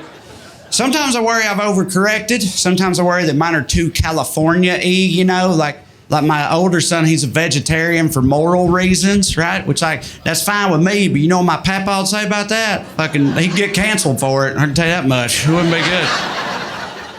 I just look at him sometimes, I'm like, man, these kids are soft. They're fucking soft, right? But I realize I'm such trash that what I think is soft is actually just a standard middle-class American upbringing, right? Like that's all it is. Like my wife went school clothes shopping for them, and she let them pick through what she brought home. And she told me, she was like, yeah, they don't like anything in this pile, so I'm going to return those tomorrow. And I was like, what do you mean they don't like anything in that pile? What does that have to do with anything? They know when I was a kid, school clothes came in a garbage bag after my older cousin went back to juvie. I've been a Raiders fan for 30 years because of that motherfucker.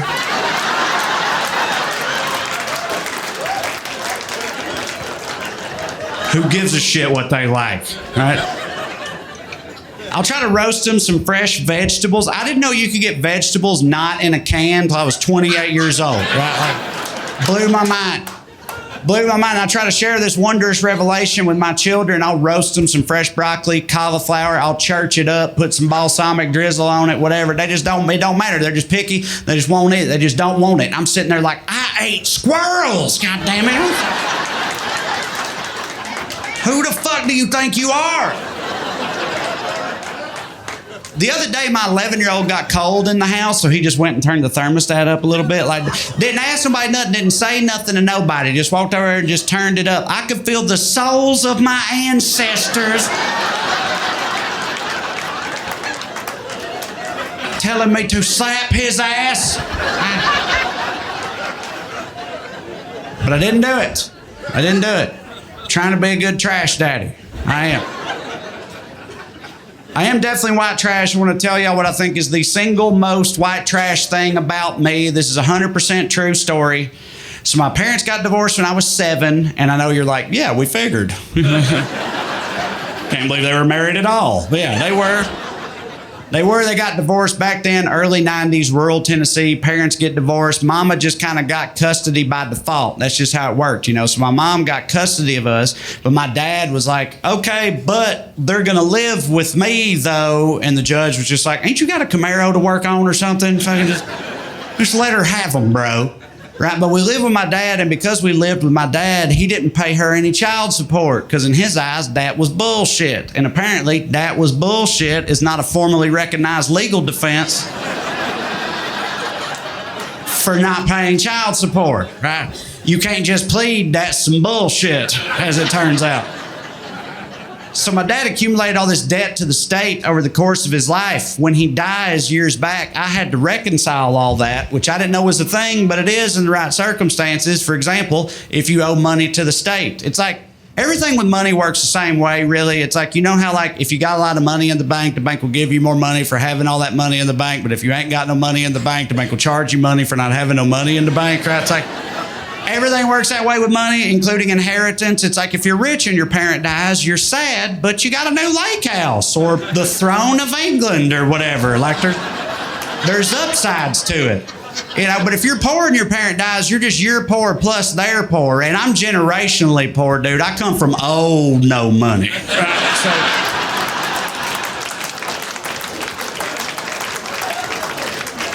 So I was trying to figure out what I was going to do. My friends see this. They become concerned. They're like, damn, man, who you owe money to? It's like, I got to pay his fucking child support, man.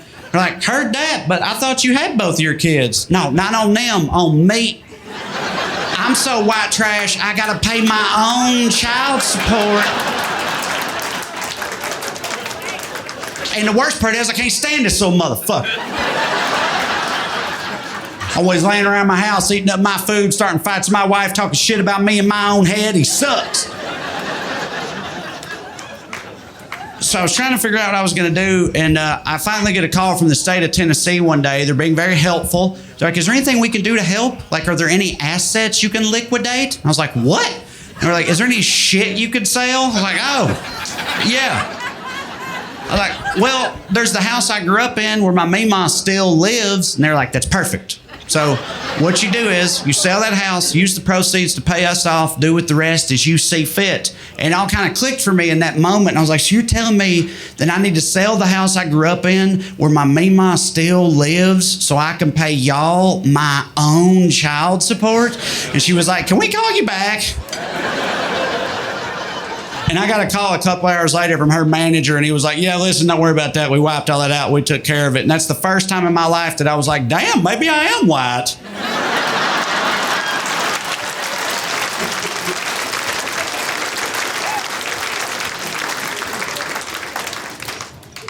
I've had to reckon with something recently. That's nothing new for me. I've come from a reckoning people. I love to reckon. But had to reckon with something in particular. I may have been unfair to a certain class of people, you know, over the years, because I've made a lot of fun of like conspiracy theorists. How could you be dumb enough to believe some shit like that?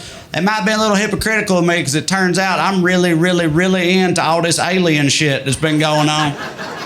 We're living in a golden age of alien shit, y'all. And if you don't know what I'm talking about, congratulations on your stable life and working brain and all that. That's good. Happy for you. But it's a golden age of alien stuff, and I didn't realize there was anything remotely problematic or weird about that. I'd be on Twitter looking for alien shit. I started noticing whenever I saw somebody sharing alien stuff, I clicked that guy's profile. His bio would be like, husband, father, patriot, the earth is flat, release the crack and the truth shall set you free. Right? And I was like, well, that's weird.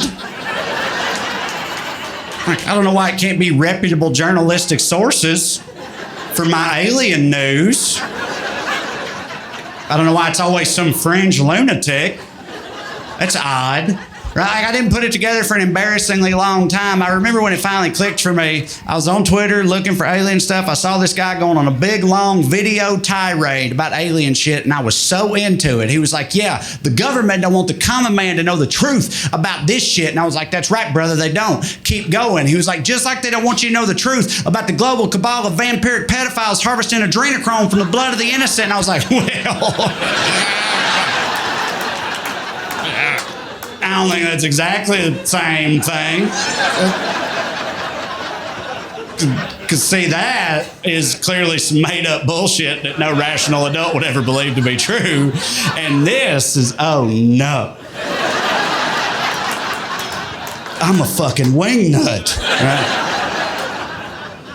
I don't know why I'm so into alien stuff. I think maybe it's a redneck thing. There is some weird chemistry. There's some weird connection with rednecks and aliens. There always has been. If you think about anybody you've ever seen on the news talking about getting abducted and probed, like it's never a heart surgeon, you know. It's always my Uncle Bubbles, man. Every time it's always Randy Quaid from Independence Day. Every time, that's who it is. They only take rednecks, evidently. I mean, really, rednecks should hate these motherfuckers because they've been profiling us like the police profile black dudes for generations. They have. Goddamn smart-ass alien walks up like, do you know why I abducted you this evening? I don't know, maybe because I'm driving a beat-up Chevy with an Earnhardt sticker. It's fucking bullshit, man. Third time this month, goddamn.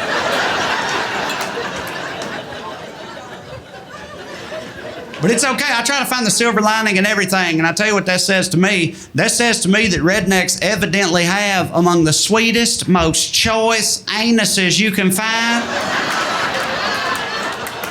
Anywhere. Anywhere. Think about it. Think if these little gray bastards could be probing any backside on God's green earth. Nay, the cosmos.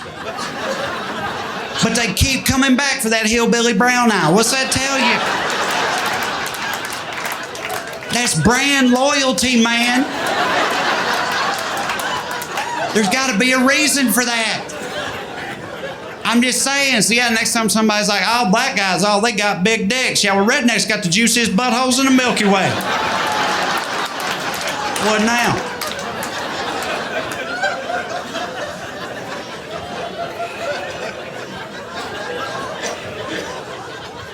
My mama love that joke.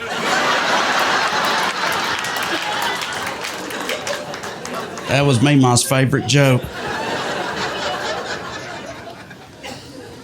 Now, but I don't know. It's like maybe it's where I grew up, you know. Maybe it's a rural thing specifically, you know, because it does have a big impact on you growing up in the middle of nowhere. Like, dude, I grew up in rural America in the 90s, and from what I can tell, that's kind of like growing up in regular America in the 70s, you know. Like I hear people who grew up in the 70s talk about it, and they're like, oh, our parents didn't care. We rode on the hood of the car. Like our favorite hobbies was trying to kill each other with darts in the yard and diving into rock quarries and shit. And I'm like, I mean, we had Nickelodeon, but other than that, yeah, same thing. Same thing. Like, The rural parents in the 90s didn't give a fuck, dude. I mean, look, they loved us and all that, but looking back, it feels like our safety was not of paramount concern to them, you know? And it wasn't ignorance either. Like in the preceding generations, there were all these things that were dangerous to kids that parents had not found out about yet. You know, stuff like lead in paint, asbestos in the walls, pedophiles in church. They didn't know, right? Like they didn't know. Parents didn't know. But by the 90s, our parents had all that information, and they were still just like, man, what are you going to do?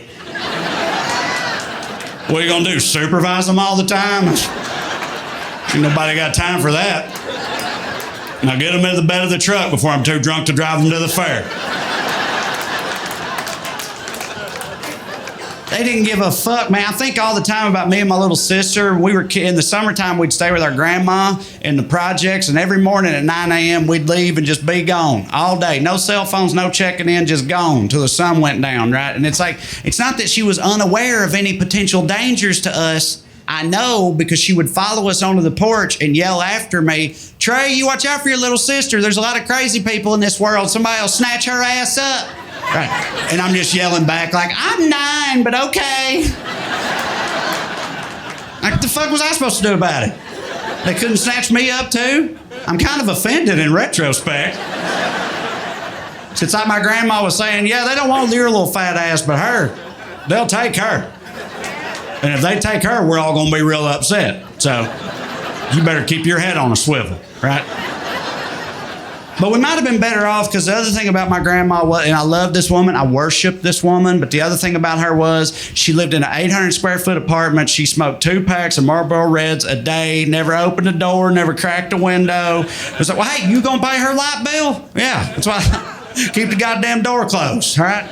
Like, yep, so it was like a 1920s bookie operation in there. It was just like just a constant haze of cowboy killer smoke hovering, I'd say roughly, I don't know, child's forehead high. So we're just making little chemtrails run through her apartment all day, right? Everybody was totally fine with that. You know, so like, what were our options? We could either stay inside and be speed running emphysema and watching Ricky Lake,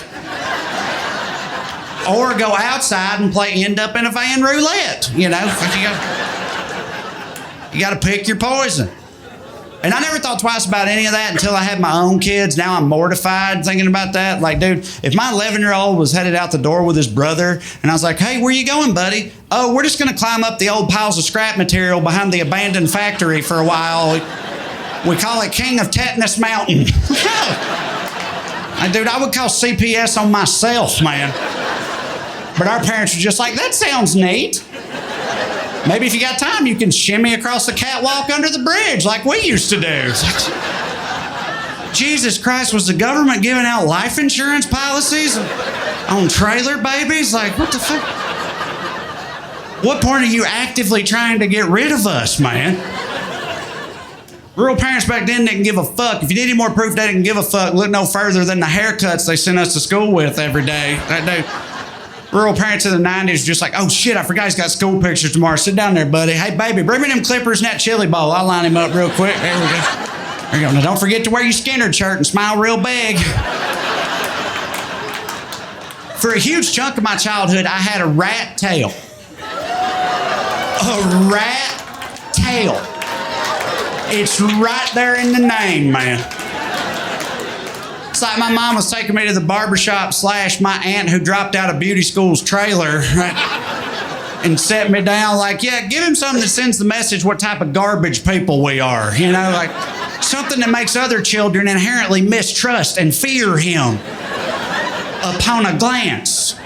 Something shifty, you know.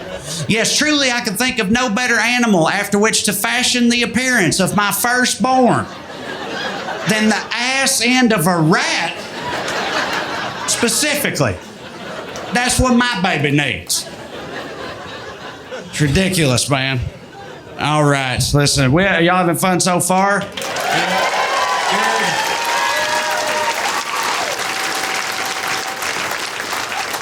Good. I asked because I'm going to try to ruin that real quick before we go, if I could, because yeah, I I can be polarizing. I can be divisive. That's not news to y'all. This is about to be the most divisive thing you've ever heard me say. And I know some of y'all are like, no, Trae, we're on your team. It's all right. Go ahead. Speak your truth. No, some of you about to feel betrayed by this. You are. But I have to be true to myself. I have to do it. So here it goes. I about had it with dog people and their bullshit. I think.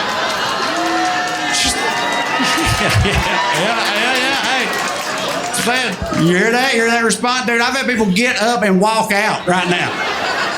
There's people in here sitting right now like, I thought I knew this motherfucker, you know? That's what happened because the dog people are hardcore. That's my whole point, man. Dog people are like an authoritarian regime. You're either 100% with them or they'll throw you out the fucking window, dude. They suffer no dissent. Because let me clarify, I don't have a problem with dogs. Dogs, the animals, should be treated with compassion and respect. Anybody that abuses a dog is a piece of shit, right? I'm in the ASPCA. That's why I'm not saying that. I don't have any problem with dogs. I just prefer cats, right? That's all it is. I just like cats. I like little kitty cats. Right? And dog people get weird about that. They do. Like, you ever had a hardcore dog lover ask you, oh, do you love dogs? You're like, oh, I'm kind of more of a cat person. You might as well be wearing a Michael Vick jersey, bro. They fucking... all the trust and joy drains out of their face. They're shielding their kids from it. Get away from him, right? They want nothing to do with you. They think that makes you a bad person automatically. If you like, y'all don't think there's any bad people that also love dogs? Statistically, they have to exist. Somewhere in the world, there's got to be a ruthless cartel drug lord who's utterly devoted to his 3 Doberman pinschers, right? And he feels the same way about them as you do little Buffy the Bichon Frise. He feels the same way. When those dogs tear a rival drug dealer limb from limb, spreading gore and viscera all over the room, when they do that, this guy's like, who's a good boy? The dog's sitting there with a severed hand in his mouth like, is it me? I hope it's me. Has to be a thing. Some of y'all don't buy that. Some of y'all think that's hypothetical. That's not hypothetical. That's historical. It is. You know who loved dogs? Hitler. So hey, if you don't believe me, ask Kanye. He'll tell you. He knows. It's true. It's true. Adored his German Shepherd. Still somehow not the best guy.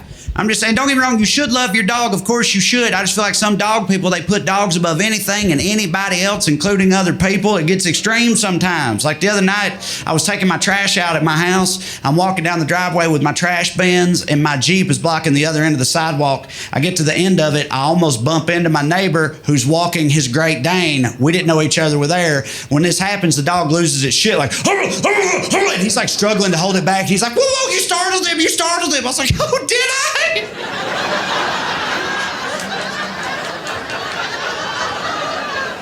Did I startle the baby? No, you're right. That's my fault. It's my fault. Should have got the express written permission of you and Scooby Doan over here before I walk down my own goddamn driveway. That's on me. No, you're right. You're right, dude. Dog people are hardcore, and I don't know why sometimes I'll see a dog and he's wearing one of those little outfits where it looks like his head is on top of a tiny human body, so he's got little arms and legs flopping and stuff, and his tongue's out like, and I just see that and I'm like, have some fucking self-respect, man. What are you doing? You used to be a wolf, bro. Don't let them do that shit to you. Right, but dogs do whatever the fuck a human says, gladly, right? But a cat, though, you go up to a cat and you're like, hey, so I was thinking if you wanted to roll over or play dead or do some kind of trick like that, you know, I'd give you one of these little fishy treats. And the cat's just like, oh, yeah? You will, huh? Okay. Yeah. How about I show you my asshole, Gary?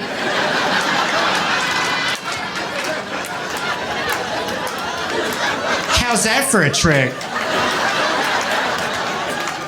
Would you like that? Who the fuck do you think you are? No, you know what? I got a better idea. How about this? How about you put some more food in my bowl and maybe I won't fuck your couch up tonight? How's that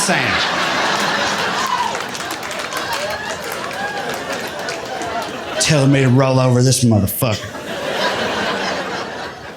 But yeah, I don't know. Maybe it's just because of where I'm from. Like I said, rural Tennessee, the 90s. Back then, dogs didn't have the same cachet they have today.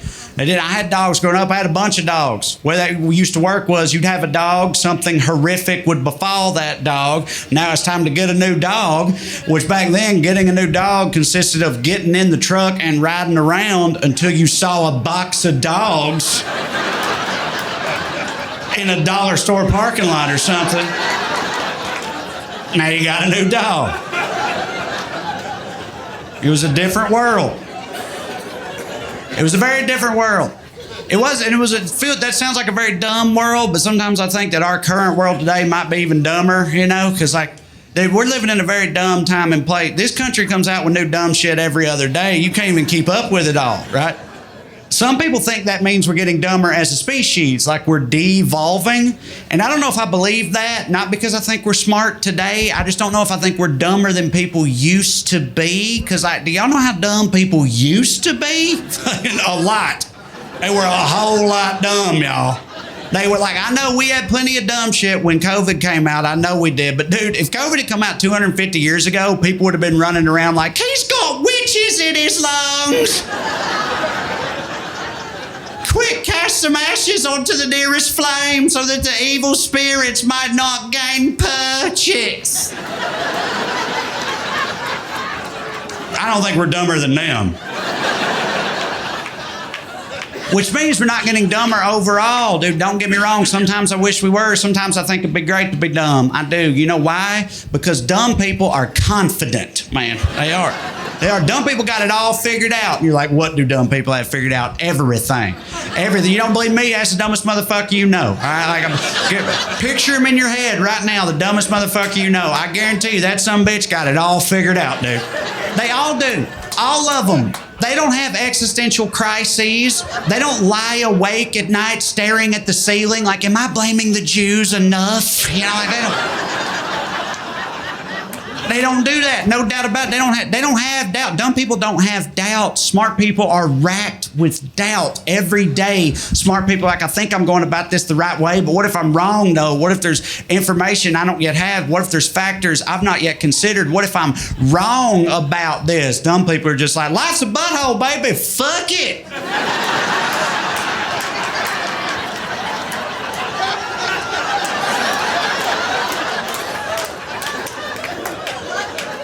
And I'm jealous of that, man. I am. I think most smart people are jealous of that if they're honest with themselves. Why do you think this shit's so popular with smart people? Drug and alcohol abuse is more prevalent statistically among the more intelligent members of society. Why do you think that is? Because this shit's just liquid stupidity and we're all chasing that dipshit dragon, baby.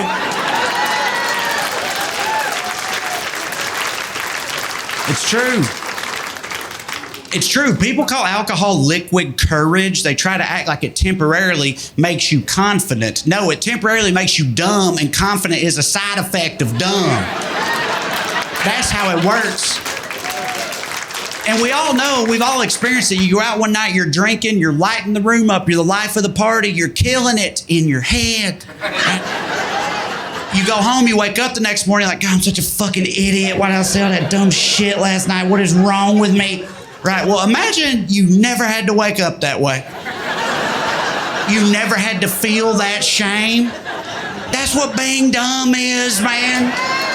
Every day's a fucking Kid Rock concert, dude. Just woo! Don't make me cry. These are not my eyelashes.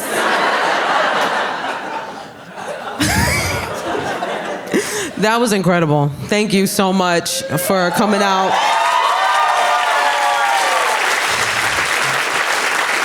It feels so good to be here. You know, since my last special, the world has changed a lot.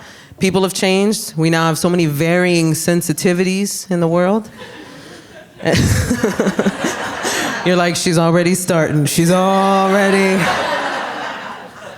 You know, I saw this thing on social media where I get all my relevant information about how people are using safe words now within their relationships when they have to approach a difficult topic.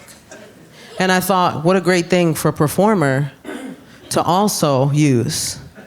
So our safe word is cupcake. And when I say it, it means I'm about to say something that might ruffle some feathers. And if you're a sensitive person, that's a good time to go to the bathroom.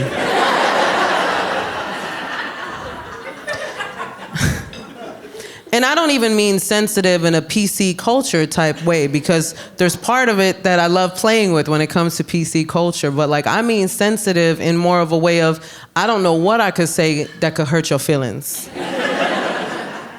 Right? Especially as a native New Yorker, I feel like native New Yorkers should come with safe words.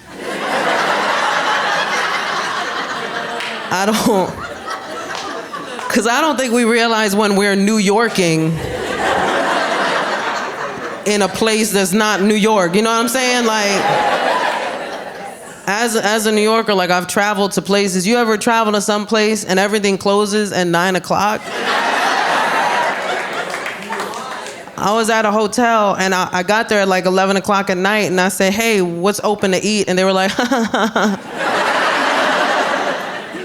everything closes at 9 o'clock. And I was like, vampires, right?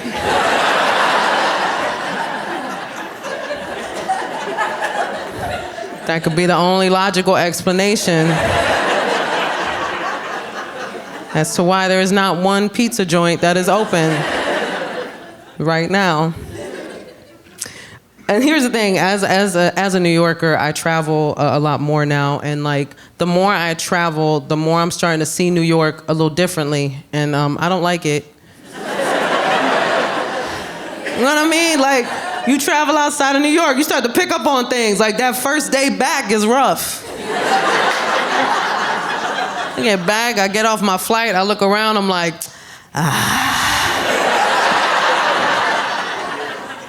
it is kind of nasty.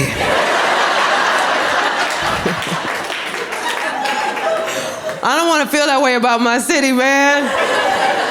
But I go to other places and I'm like, there's no trash around your trees. Where do you guys keep your trash? In bins? That's disgusting. I don't touch my trash.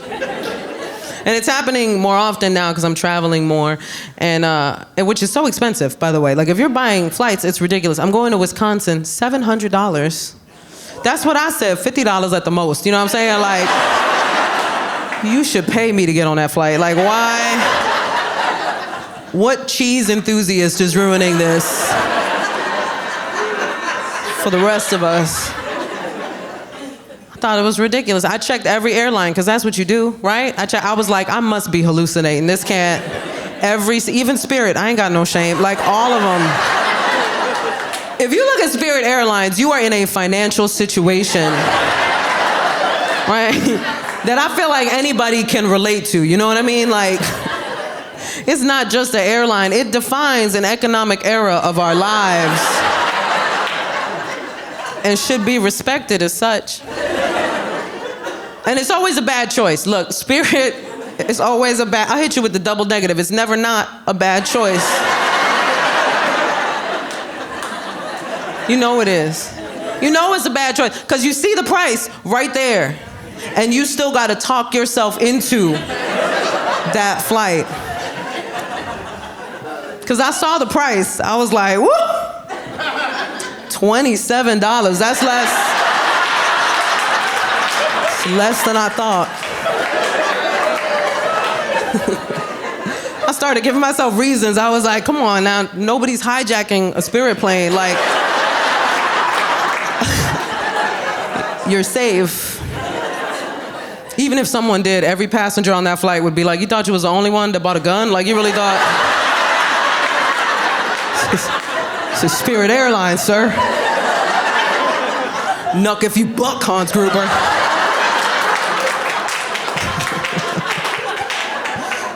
It doesn't matter where I go. As soon as people find out that I'm a New Yorker, they feel compelled to tell me how they feel about New York. Right? Like, I don't ask. But they always tell me, and it's usually some cliche thing, you know, they'll be like, New Yorkers are mean. And here's the thing, we're not mean, we're aggressively kind. Right? We're very misunderstood. I always tell people, get lost in New York City, the first person that will help you is a New Yorker. Guaranteed. Guaranteed, because we can't stand lost-looking people. Like, we hate your lost-looking faces. I'm not even gonna lie to you. We see them at the, like, right at the subway map, just like, Is it uptown? Is it downtown? What's midtown? Literally the middle.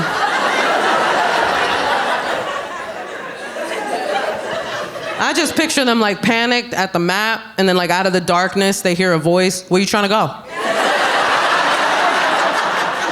That is one word in New York City. Where you trying to go? No breaks. You've been looking at the map for 5 minutes. Where you trying to go? I'm trying to help you get out of my way. You've been in my way 5 minutes. Look at this map.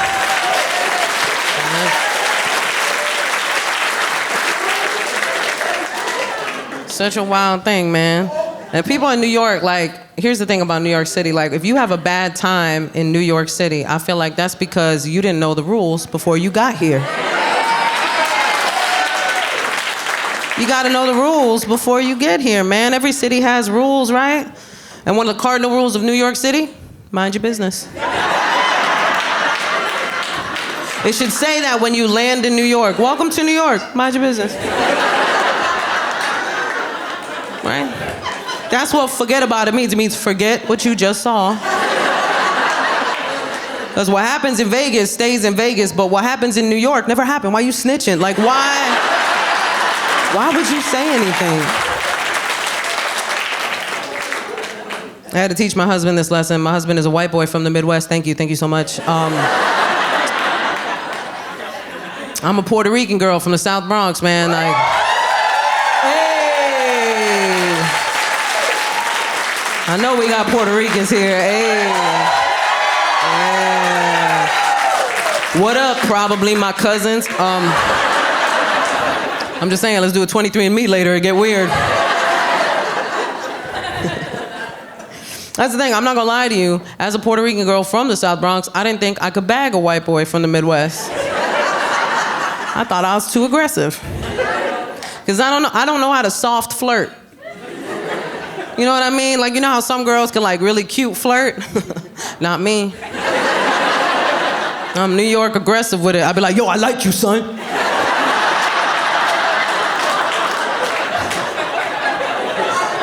You trying to do this? Hey, yo, you trying to smash? Turns out he liked it.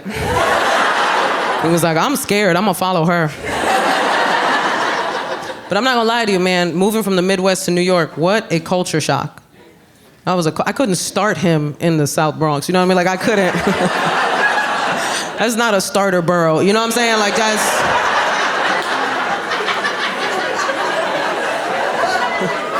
Right? We don't start people in the Bronx. We end them.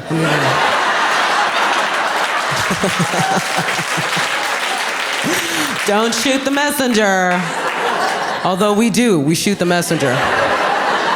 Nobody getting messages.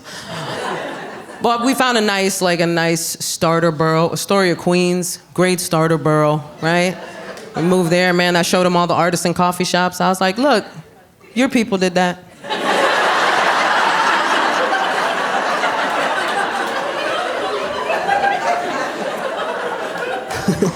We moved to this nice, quiet neighborhood, or so we thought, till one day we were driving around and a fight broke out in the middle of the street. Two grown men started beating the crap out of each other. And my sweet Midwestern husband was like, oh no. I should do something.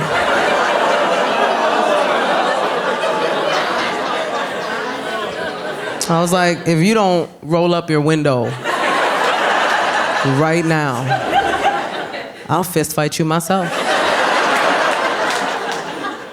I was like, what you gonna do, Captain America? You gonna fight two grown men?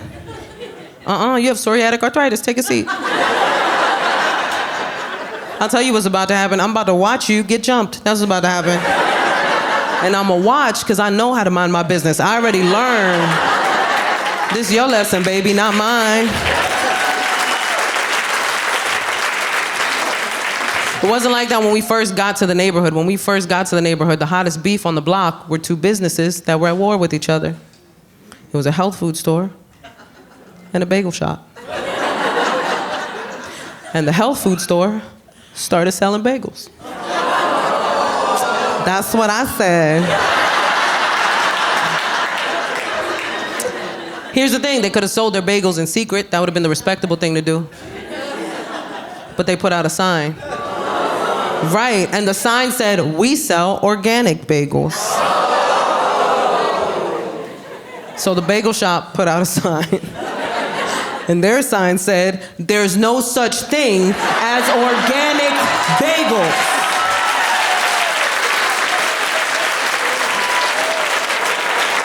I saw that, I was like, the block is hot!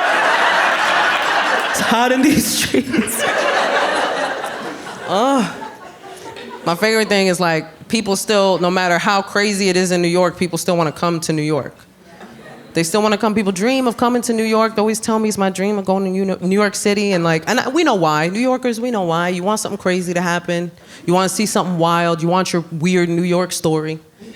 I always tell them, come. It'll happen. We aim to please. The homeless will always provide. I'm sorry, the unhoused. Cupcake? Cupcake? I don't know.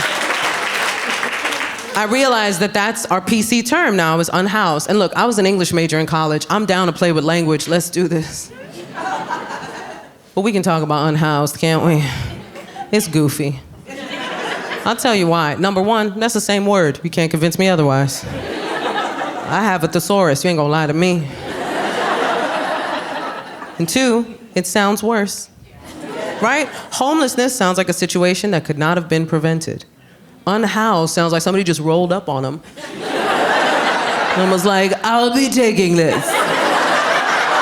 And no more house for you." The second I heard it, I was like, what an elitist, privileged way of describing a situation, right? Right, you can hear it right away. Did you hear about Janice? She was recently unhoused. That's the kind of word that is only used to make the speaker of said word feel better about acknowledging a situation they know nothing about. It just makes them uncomfortable to acknowledge it, so they created a word as a buffer, but there's no progress in that word. There is no help in that word. And if you've ever lived in that situation, then there are a bunch of words you would have used instead of that word. Like, I was shocked. I was like, nobody thought of nomad? That's my first choice. Can you imagine you roll up on a homeless person? "What up, my nomadic brother?" Way to stay off the grid, man. I, too, am anti-establishment. Some of the words, honestly, some of the changes, I'm okay with. You know what I mean? Some of the changes I think are pretty brilliant. I know a lot of people are upset with all the PC language, but I find it kind of entertaining. Like, did you know on social media now, they're calling smoking weed gardening? I love it. Oh, it makes me sound so much more productive. I've been gardening all day. Gardening helps me deal with people.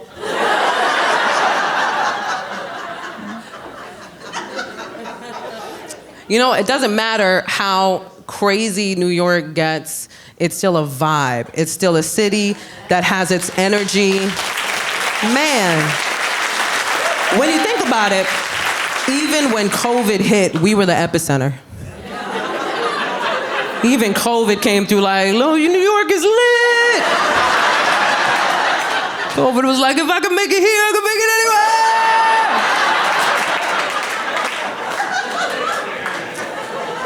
anywhere. Lived its best life. I remember when they released us,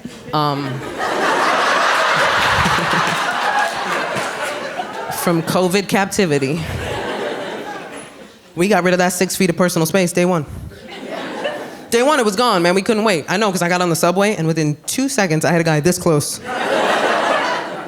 Right in my face like that. I was like, sir, we're the only two people on this train.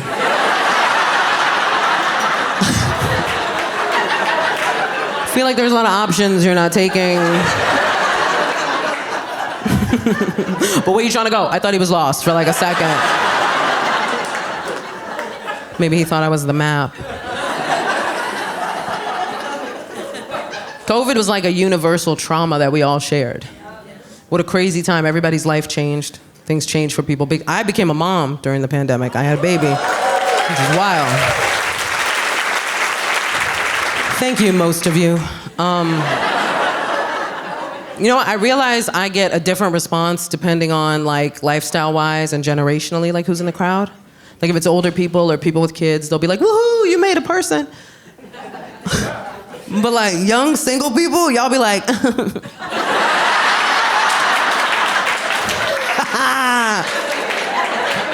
I see all your trauma come up to the surface. I'm like, I said I'm a mom, not your mom. I didn't do it. But I get it, because we're having different conversations now, right, about parenting. Right, we're getting into it, man. Parenting conversations are changing, and they should. We have some archaic views on parenting that I really think need changing. Like the belief that it makes or breaks you as a woman to have a baby. No, it doesn't. If you want to have a baby, have a baby. You don't want to have a baby, don't have a baby. It's nobody's business. It's ridiculous to think it's anybody's business but your own. But I will tell you this, anytime I've met a woman that doesn't want kids, that is the first thing she wants me to know about her. The second she finds out I'm a mom, she's like, I don't want kids. Cool, I wasn't offering. I was talking about my favorite subject, which is me, and then you interrupted me with some you, which I did not request for this. But I respect it. I respect it when a woman knows she doesn't want to have kids. I do. I think it's a good thing to know about yourself, and I think a lot of people would have been spared bad relationships with their mothers had they known they didn't know what they were doing or feel like they wanted to do it even in the first place. And I wish more people were that aware, right? Sometimes it's a bummer, I'm not gonna lie. Like I'll meet a person who's a really good human being and they don't wanna have kids, and I'm like, damn, I really wish you did, because I wish there were more people like you know what I mean? And then sometimes people are like, I don't wanna have kids, and I'm like, that's probably the best for everybody.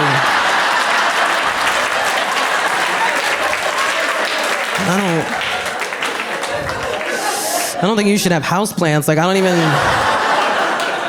don't know if you know how to love, bro. We're having these different conversations that I feel like are so important because we're talking about things that definitely people that grew up in certain generations never heard of, right? Like we're talking about toxic parenting, right? We never heard that growing up. And let me tell you something, like I said, I'm Puerto Rican. I guarantee you nobody's cornered the market on toxic parenting like Latino parents. Woo!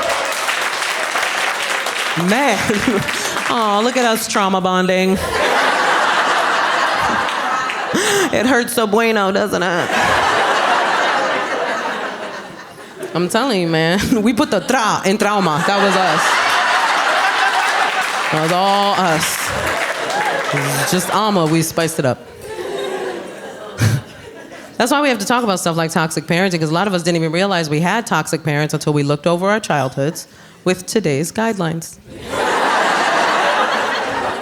I thought I was safe. I was like, nah, I love my parents love me.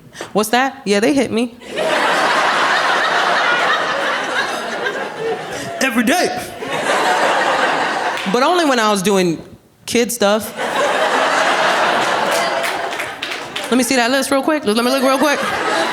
Saw all the information they know now about raising kids, and I was like, oh no!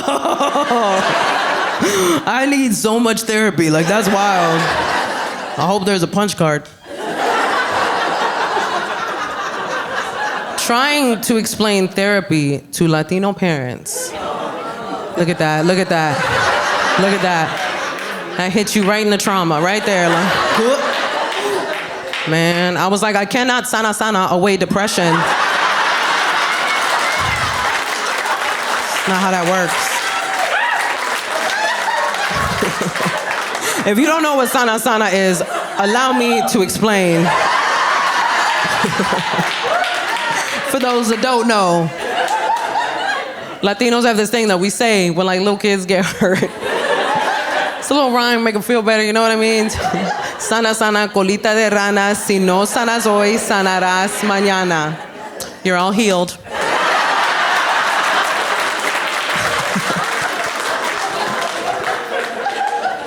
One time my husband was like, can you translate that? And I was like, nah.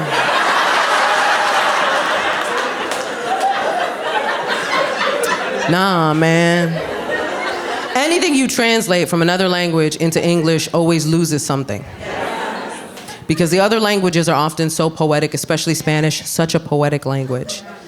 And if you translate it, it just loses all validity. Because translated, it's save, butt of a frog. If you don't heal today, you'll heal tomorrow. It's just passive-aggressive witchcraft. That's all it is. That's all it is. Save, butt of a frog. You have to say it in Spanish or your children will have nightmares. Like, you can't.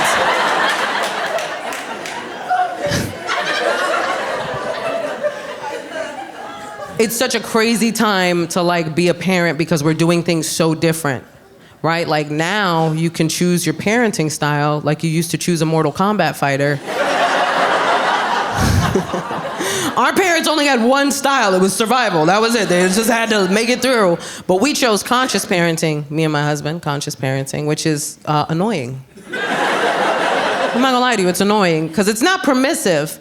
It's literally realizing every way in which you affect a tiny human life. And you have to be so aware of everything, and it's so hard because you want to fight them. You know you shouldn't. You know it's not their fault, but you find yourself getting frustrated at the craziest things. Because I would just be like, why can't you use a spoon?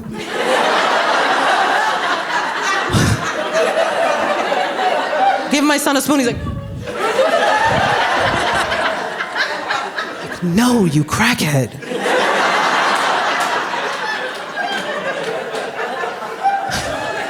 It's just yogurt everywhere now.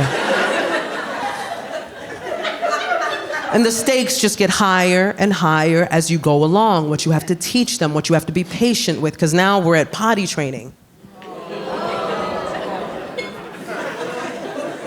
Literally, there was one time my son made full-on eye contact with me as he pooped on my living room floor. And as a conscious parent, I was like, way to listen to your body, little man.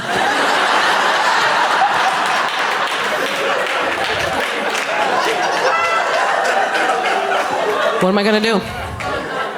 What am I gonna do? He's a kid, he doesn't know any better. What am I gonna roll up a newspaper, bang him on the head with it, push his face in it? No, bad baby! I would call the cops on myself if I did that. I'm like, you gotta come get me, I finally broke.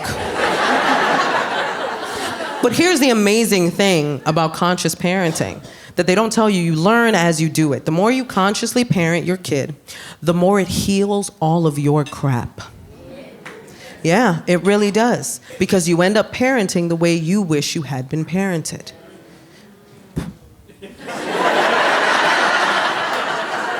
I found this out in the moment with my son because we do affirmations every morning.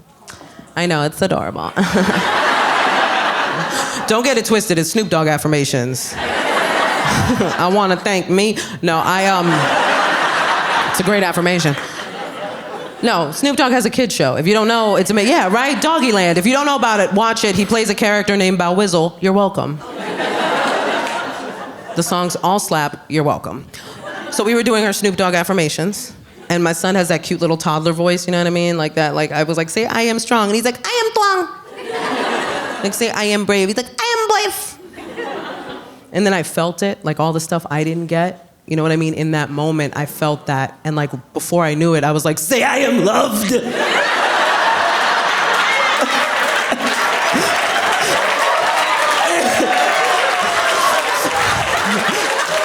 I gotta call your grandma.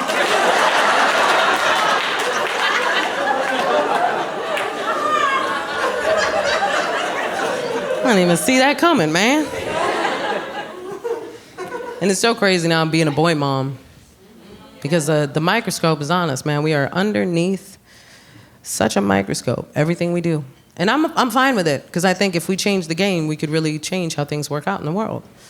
I really do. I don't mind it, you know what I mean? And my girlfriends were on it right away. The second they found out that I was having a little boy, they were like, it's all up to you.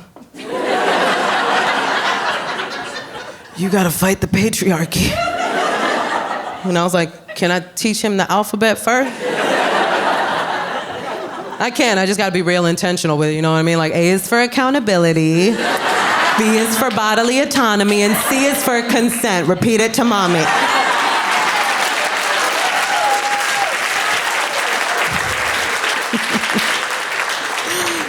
You have to be aware of these things, you know what I mean?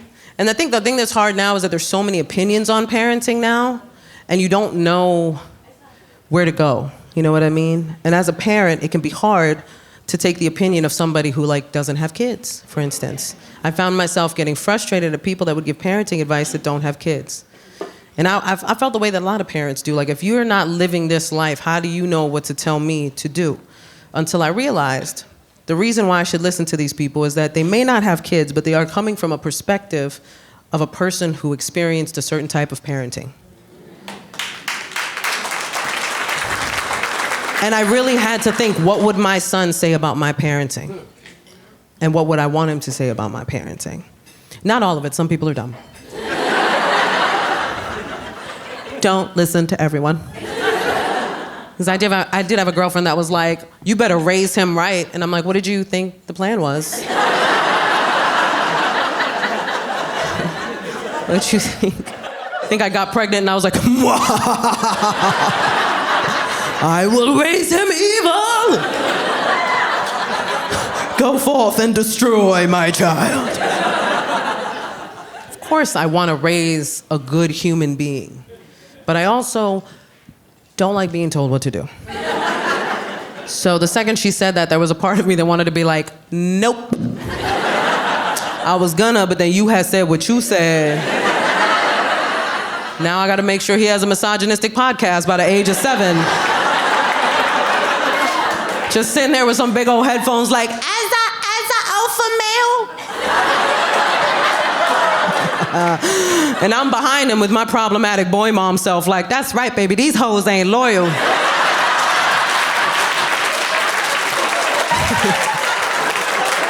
It's just me and you forever.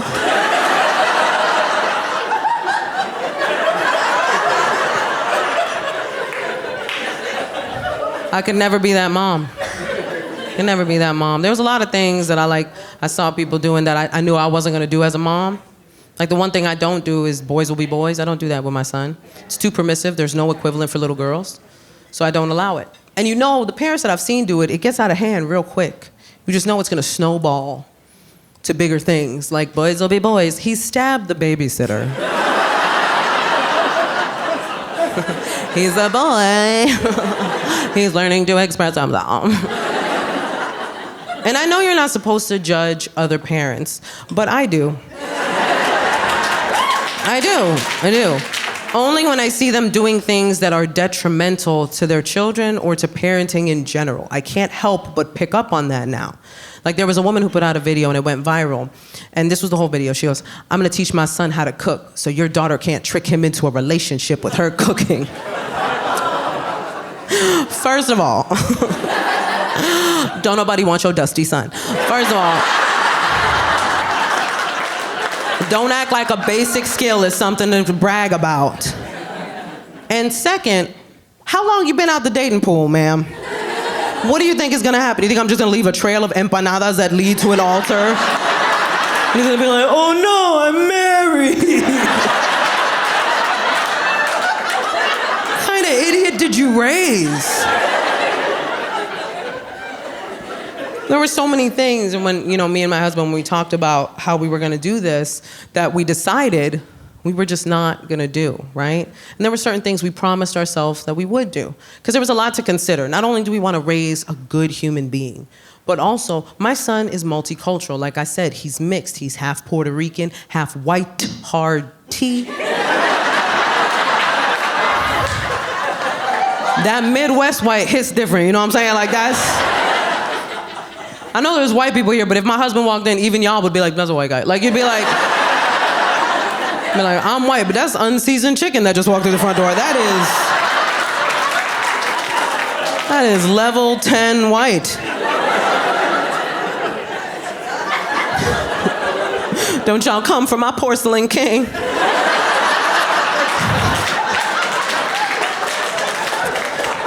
a couple guys in the audience that are like, porcelain king. I'm gonna use that later. But I had to think about that, man. Like my son is mixed. Or as I like to say, his DNA's been colonized.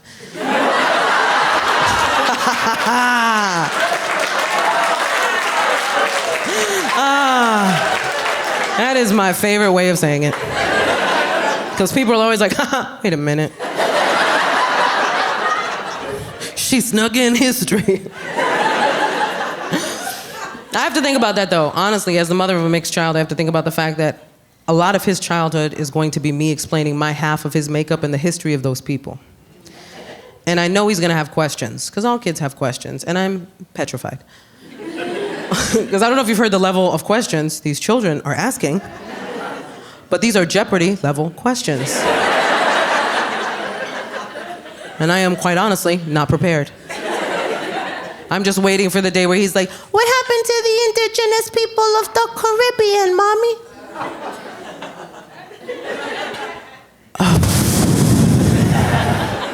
And then I just look at his dad.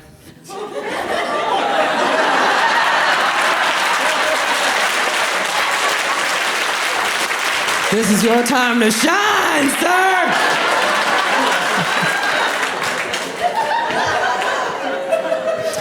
My poor son is walking around like, I come from the oppressor and the oppressed. I'm the problem and the solution. Oh. I'm like, that's right, baby. Also, don't take no blankets from daddy's side of the family. If you got that last part,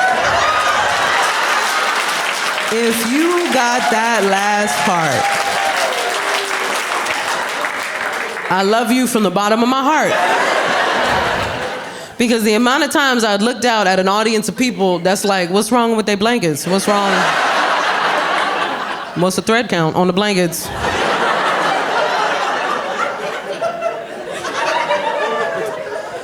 I'm proud of my son. He's doing great. He speaks English and Spanish. And yeah. Humble brag.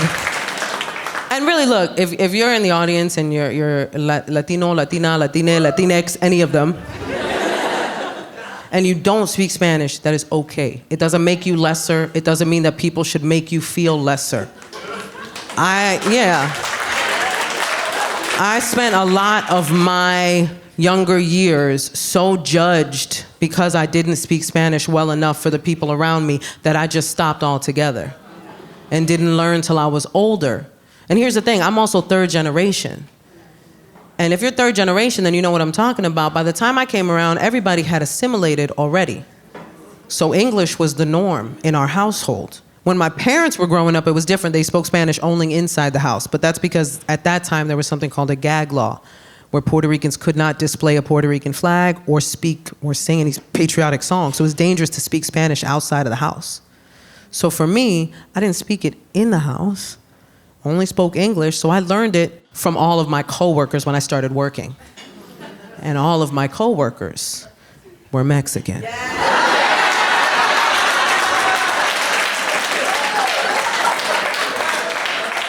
So my Spanish is very confusing. Because I'm a Puerto Rican who speaks Spanish with a Mexican accent, but uses Puerto Rican and Mexican terminology. My Spanish sounds like what a ransom note looks like.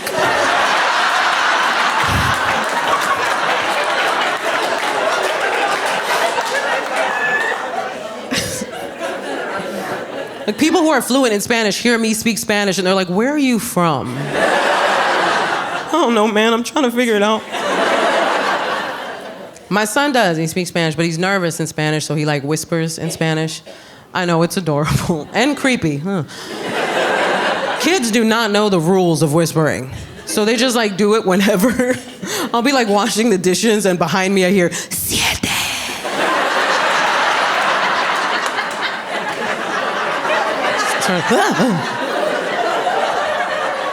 Mommy's gonna burn some sage now. Try to get the demon of Columbus out of you.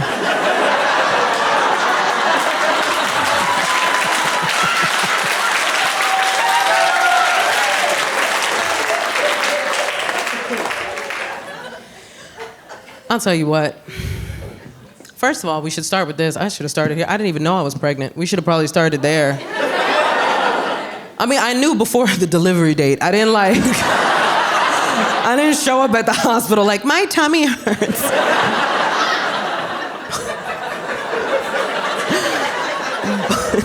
But I didn't know for a while. I'm gonna be real with y'all. I didn't know for a while. And then people are like, how did you not know? Well, that's what happens when your weight fluctuates. Nobody talks about this. But my weight went up and I was like, oh, I'm fat again. Like, I wasn't mad about it. I was like, who's thick? You thick? Ow. Like, I was like... My thighs got bigger. I was like, I'm about to change some lives. And then I went to a doctor and he was like, nah, that's a person. Like, what's wrong with you? It's a whole baby. I was like, that's a foot? I thought that was gas. That's wild. You sure? Check again. I ate some cheese earlier. You might see a block of brie. That looks like a foot. But it was a whole baby. Freaked out, I'm not gonna lie. But as soon as I saw that first ultrasound, I was sold. That was it, I was sold, man. And I had a great pregnancy. I had no complications, no morning sickness, and all my girlfriends who had kids were like, must be nice. I was like, it was. I can't help it if I'm God's favorite, man. Pick a God, any God. I'm a favorite across the board, man. I thought about it, but I'm also a person that has anxiety. So, if you have anxiety, you know you're going to spiral no matter what. And when things go good, you're just waiting for something bad to happen. Anxiety is a terrible trap that we get caught up in. Because here I was having the most beautiful pregnancy, and all I kept thinking was something's going to go wrong. Something's going to go wrong. And sure enough, I thought of something. Because you think hard enough, you're going to create a problem. And right away, I was like, oh, I know what it is.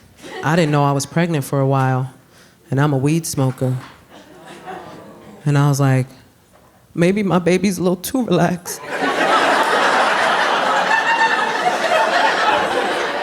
I panicked, immediately went to the doctor. And I was so afraid. I was so afraid to tell the doctor. I thought I was going to get arrested. I was like, I'm about to Orange is the New Black this whole pregnancy. I was ready to get locked up. I told the doctor, I was like, hey, doc, I don't know how to tell you this, but I didn't know I was pregnant for a while, and I'm a weed smoker. And he was like, me too. What are we talking about right now?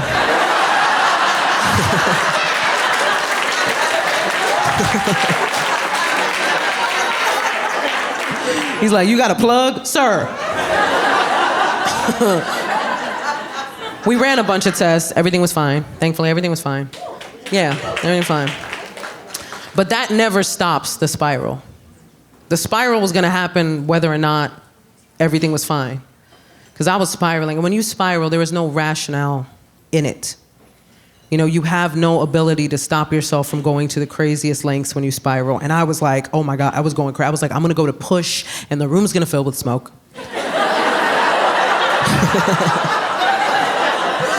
Just like a Snoop Dogg video. My son comes out like, 1, 2, 3. Oh, that was a silly one, but we all went with it. Everything was fine. I'll tell you something, man. Giving birth during the pandemic was wild. It was wild, man. They ushered us all into this, all the pregnant women into this one room. We didn't all arrive at the same time. But they ushered us all into this one room and then separated us by curtains. And it's my first kid, so I was like, this seems legit. I'm sure those are special pandemic curtains.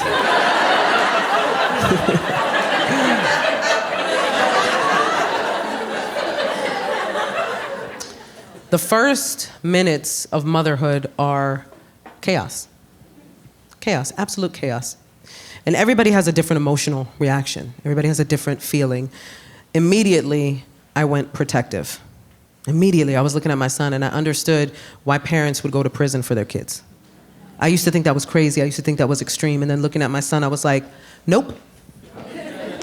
In a heartbeat. I was like, man, if the cops ever came looking for him, I would say I did it. I would. Or I would tell them I haven't seen him because I ain't no snitch. You know what I'm saying? Like, I'm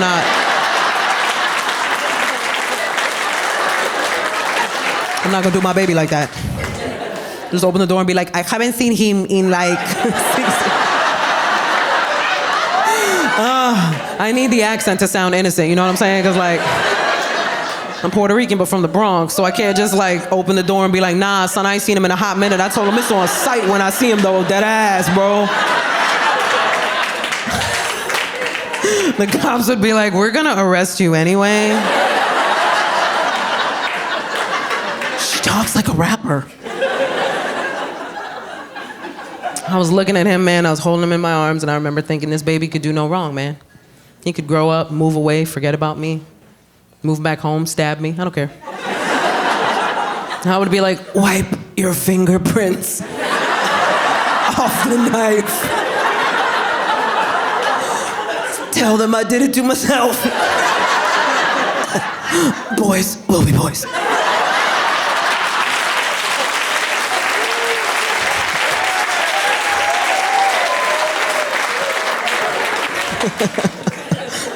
That was just the first couple of minutes, man. First couple minutes. But a week of having a newborn in my house. I called my mom.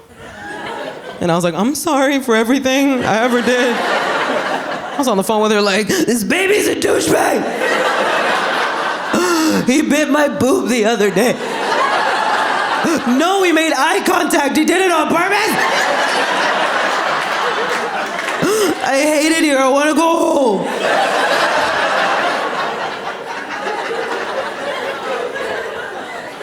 I was stressed, man.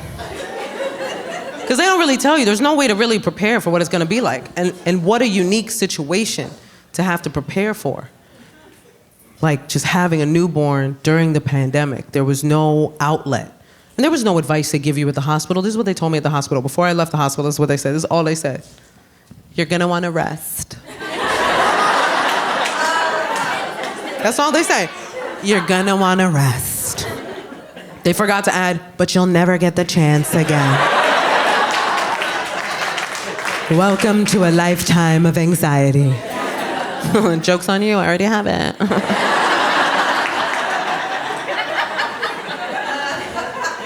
What a crazy time, because there was so much tension. I think in everybody's relationship there was tension during the pandemic. Like if you fought with your partner during the pandemic, like it's not about how much you love them. That's too many hours with one person. Because we all have flaws. None of us are perfect. We shouldn't look for perfection in our partners. I think we should understand that everybody has flaws. It's not about your partner being perfect, but it's about how you handle those imperfections you have in each other, along with each other. And I think that was the biggest issue. Nobody was prepared to be around their partner 24/7, uninterrupted. Look, my husband's biggest thing is he's a talker, which is never said as a compliment. That is a warning every time. Like, hey, he's a talker. Go with God. And people underestimate it all the time because they don't understand he's the type of talker that doesn't need anyone else for the conversation. Do you know these people? You know how many times I've been at home like, did I leave a podcast on? Like, who's bringing up random topics?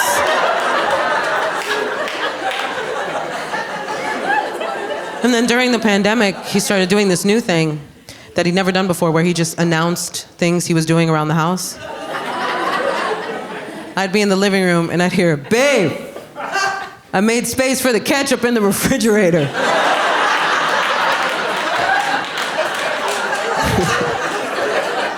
And I'd be like, good job, man. Because my therapist said be more encouraging, you know what I mean? So I was like, who's killing it in the kitchen?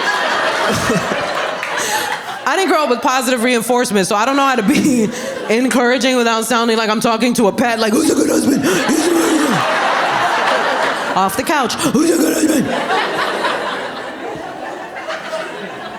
Of course we fought, of course we bumped heads, of course we got on each other's nerves. Like, I'm definitely the kind of person, like, he has to put up with my flaws too. And I'm definitely the kind of person that, I think the hardest thing he has to put up with is the fact that my mood depends on your tone.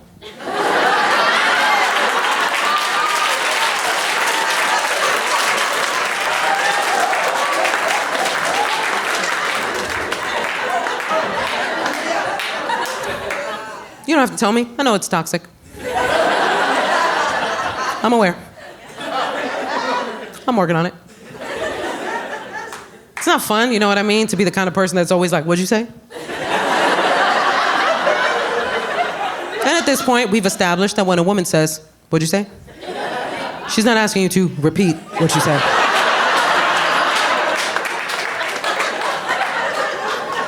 She is asking you to rethink what you said.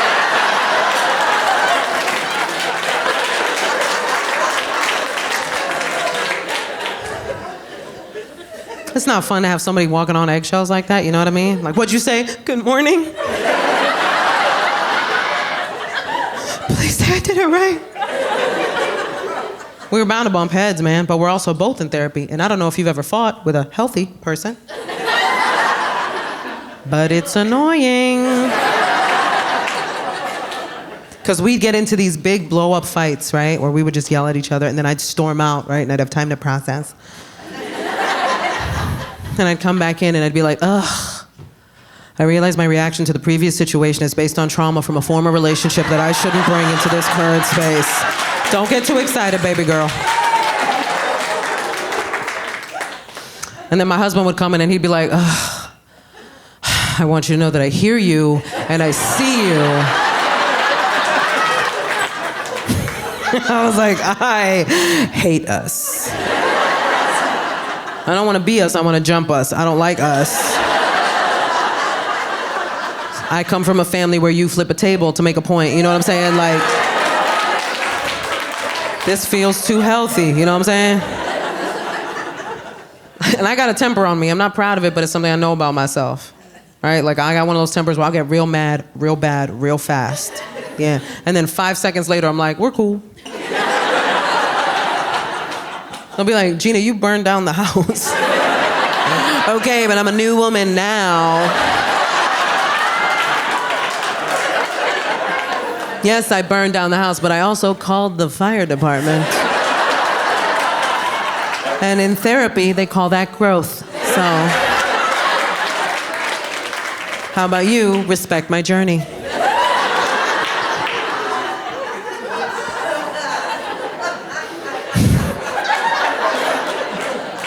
It ain't easy. I remember our biggest fight was also, coincidentally, our dumbest fight. Yeah. It was over socks. Yeah, we had the sock fight. He kept leaving his socks everywhere. And in my head, I was like, I know that you know that we have a laundry basket. What is with all this passive-aggressive sock behavior? I'm in therapy, so I could therapize. And therapy did help me figure out how I could have stopped this fight from happening in the first place. Because I did something so typical in relationships, such a typical thing, because what I did was I didn't speak up right away. I let it build, I let it fester. Such a common thing. And I'll tell you why that happens. I can only speak to my relationships with men, but I'll tell you why that happens, guys. The reason why we don't speak up right away is because we have such faith.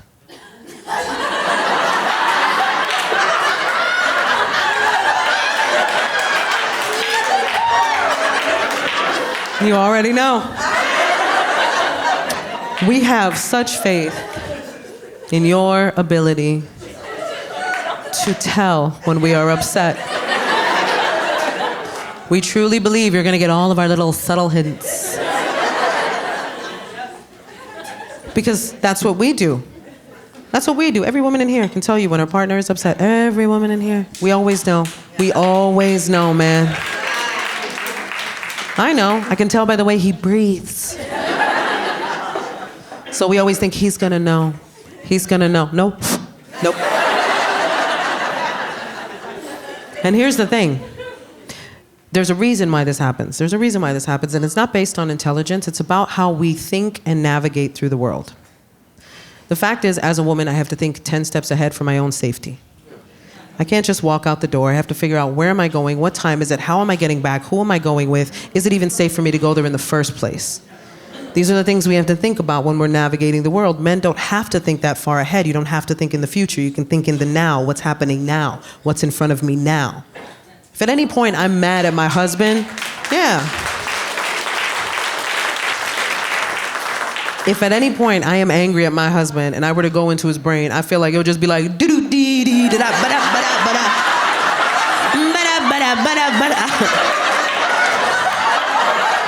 is a great day, man. She looks weird. I wonder who made her mad, man. I wasn't even here. No clue. He had no idea we were even in a fight. Have you ever had somebody sleep comfortably next to you? When you are fuming mad at them? Whew. That's a tough one. Because he was like,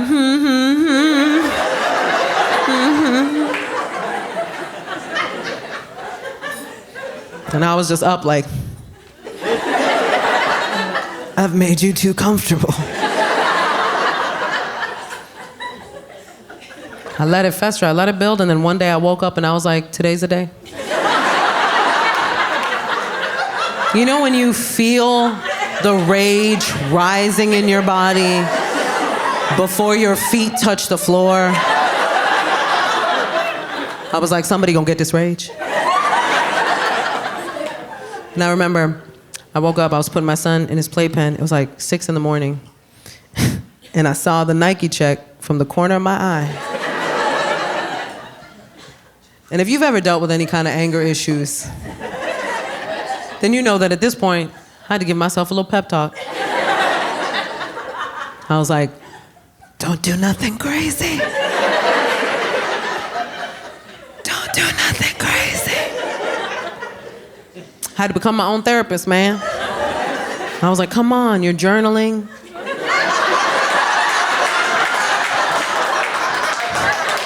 You're meditating. You watch that one Brene Brown video.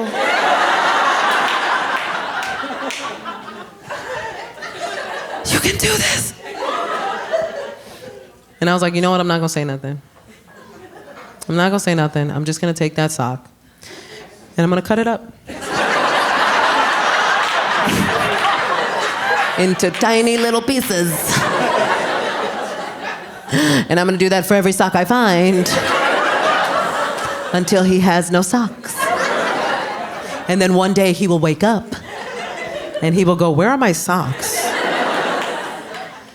And I will press a button and all of the sockfetti will fall from the ceiling.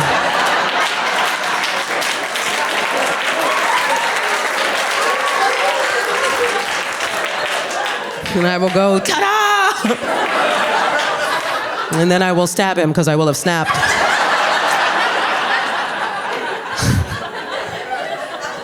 All you hear in the background is my son going, wipe your fingerprints off the knife, Mommy!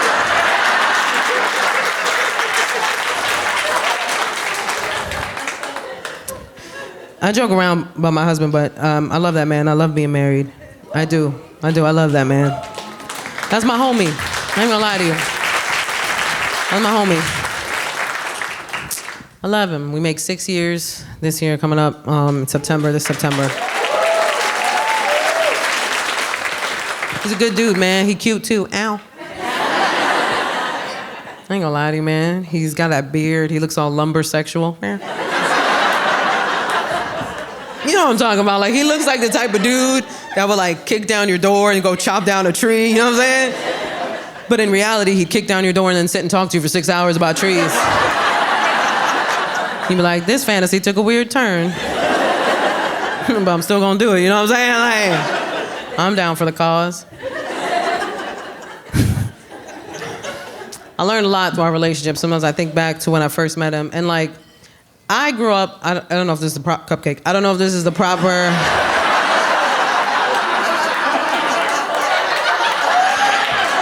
Almost forgot to say that first. I don't know if this is the proper term, but I grew up a tomboy, and like, so I was never comfortable in what I guess was perceived as femininity. Like I was always emulating what I thought was feminine because I didn't know what it was for me as an individual, which I think is important as a woman to know and to learn. And for that reason, everything I did, I copied off of a magazine or of a movie or of something, right? And even up until when I met my husband, I was still very uncomfortable and unsure of who I was in my own femininity. And so I remember we were going away for the weekend for the first time, and I was like, oh my God, I have to be sexy.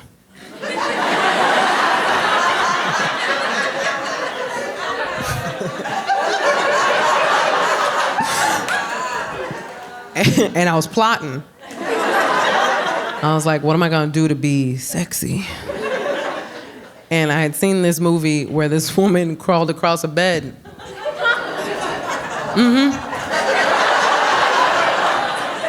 And I was like, I'm gonna do that. Because that must be sexy. Because like the guy in the movie was all about it. So I was like, that must be what guys think is a sexy thing to do. So I was like, I'm gonna crawl across the bed. So it's our first night, and he gets into his side of the bed, and I get to crawling.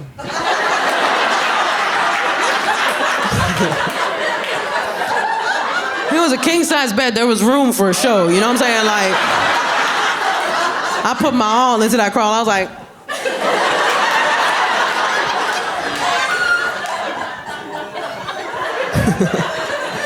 He was so confused.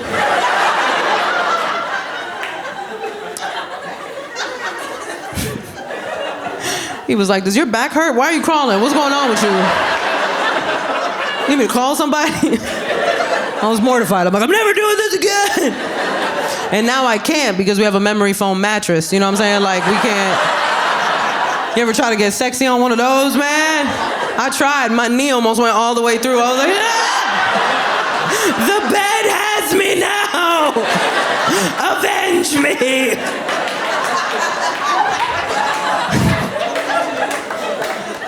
Y'all have been one of the best crowds in my life.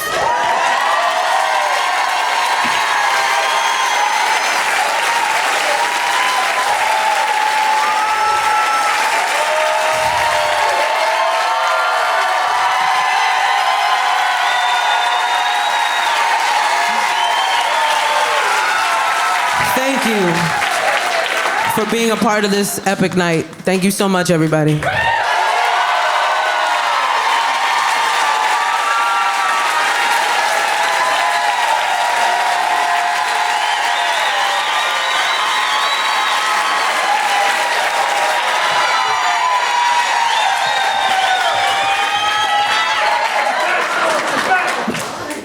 Okay, so I always like to leave people with a little message. Before I go, I feel like I have such a great platform to share stories with people, and I always want to leave y'all with a little bit. I'm gonna try to make it through this without crying off my makeup. I know, this feels like church. Dígalo! Dígalo! So, it's so funny because I normally have like the perfect story prepared for like the end of the show. And this time around, for a long time, I didn't have anything. And I was like, what am I gonna leave the people with? And I realized that I didn't have anything because I was getting to know this new me. And I think change is something that is inevitable. It's a part of life. It's not gonna stop happening. And as human beings, we grow and change because we have to. And nothing changed me more than motherhood. And it helped me see humanity differently. And most importantly, and I want to really talk to the women here, but I also want the men to listen in on this, because I think it's really important that we understand each other's walk through life.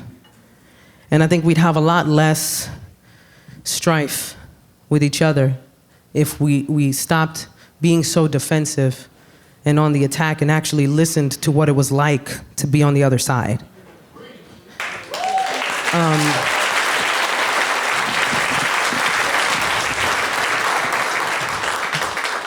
I think that a lot of times the narrative with women is that we always talk about how downtrodden we are. And like sometimes a lot of society will play into this idea that all we do is complain about being women. But you know what I noticed after becoming a mom? It's not that we're complaining about being women. It's about nobody listening to us. Because kids don't nag you. They wait till you hear them. And then they stop. And I think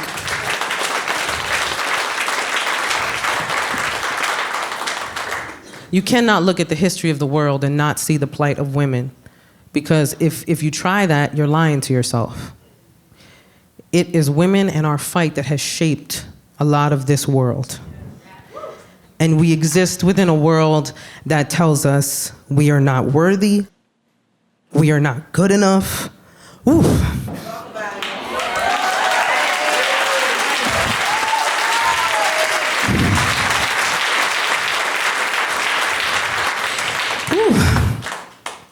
We get labeled as a problem for speaking up, even when we're speaking up in defense of ourselves.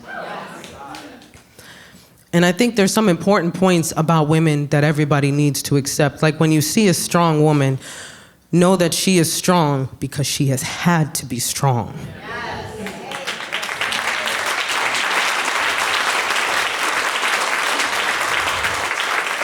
When you see an intelligent woman, don't be upset, offended, or intimidated by it. Know that she has had to have that intelligence in order to survive a world that comes at her.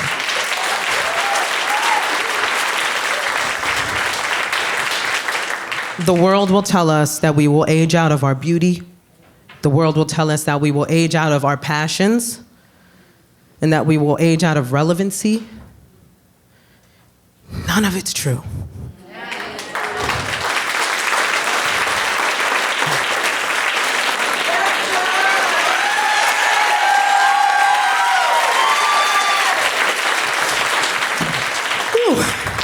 This is the hardest part. Before we got to this point, oh, damn it.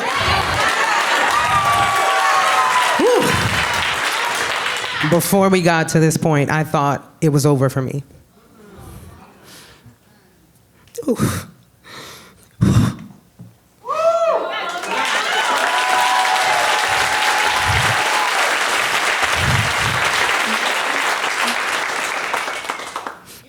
Oh, thank you. Sana, sana.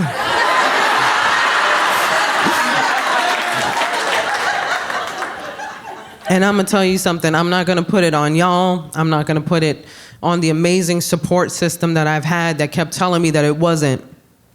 It wasn't until I believed that it wasn't over that this came together.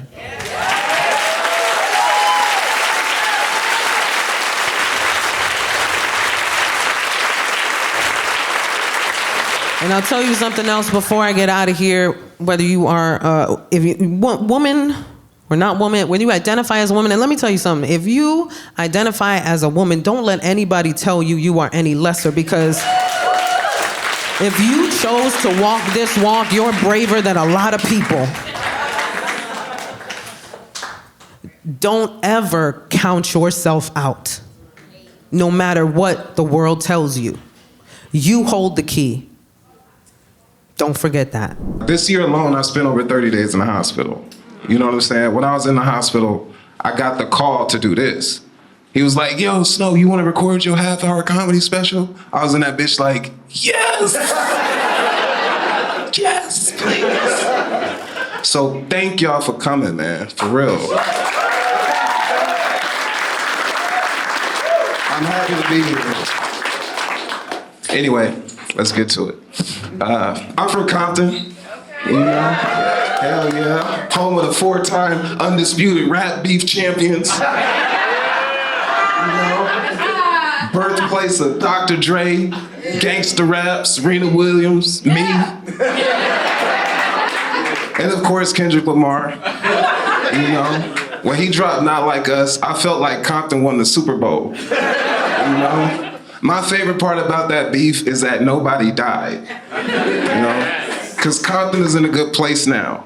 You know, we just got our bike lanes. We just got Tesla chargers. I wouldn't charge my Cybertruck there, but it is bulletproof. You know, we still get ice cream trucks. They don't come down the block till 9 o'clock at night. The nigga's selling way more than ice cream. You know, he don't even play the song. He just pull up and go, bump, bump. You got 5 minutes, girl. You know? Compton is crazy. I travel a lot and I tell people I'm from Compton, and I don't like that the first thing people bring up is Boys in the Hood. Like, is it still ghetto like Boys in the Hood? I'm like, no. How does Compton have a reputation that's 30 years old? You know what you didn't see in Boys in the Hood? Whole Foods. I mean, we still ain't got one. So lay away, you know? Compton has this reputation, man, about gang violence. When you think of Compton, you think gang violence, and people don't even know the history of it. So it bothers me. I gotta tell people, you know, the Bloods and the Crips were not the first gang in Compton. You know, because in the 1950s, Compton used to be an all-white suburb, you know? It was basically golf before Tiger Woods. All white. You know? And then after World War II, blacks and Mexicans started to move into the city because at the time, that was one of the few places they could get a house. And white people was like, fuck that. They started a gang called the Spook Hunters. Yeah, that's how flagrant they were with their gang name. It's like, imagine if before the Crips rebranded, they were called the Cracker Crackers.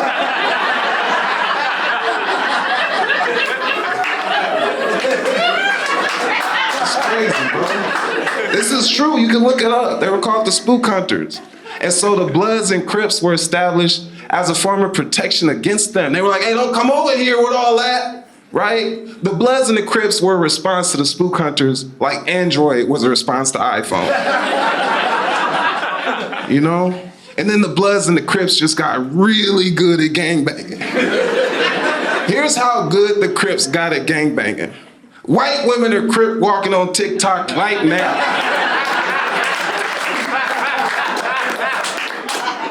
You know what I'm saying? Spook Hunters couldn't compete with that type of influence. So they formed a whole new gang called the Police.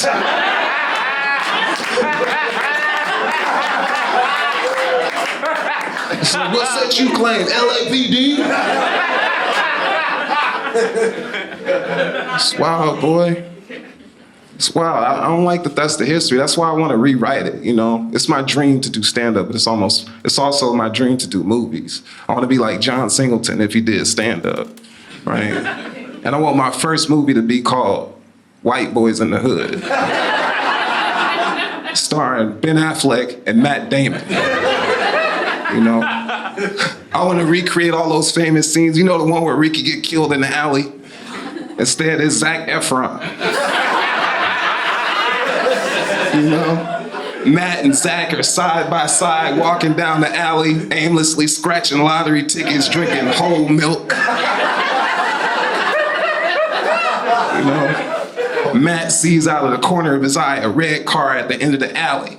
The window cracks. It's Ben Affleck in there. And he got the shotgun, right? Cue the saxophone. Matt turns to Zach. Zach doesn't see it coming, so he goes, Zachary! Boom! Zach goes down. Then out of nowhere, Jack Black pull up in the Subaru. Oh, good. This is gnarly. Charlie. He scooped his body up, take him to his mom's house, dump him on the couch. She starts screaming hysterically, "Oh my God, what are you doing? What did you do? He just got a scholarship to play lacrosse."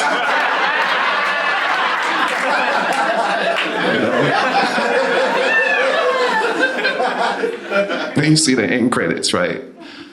White Boys in the Hood. Written by Jay Snow. Directed by Tyler Perry.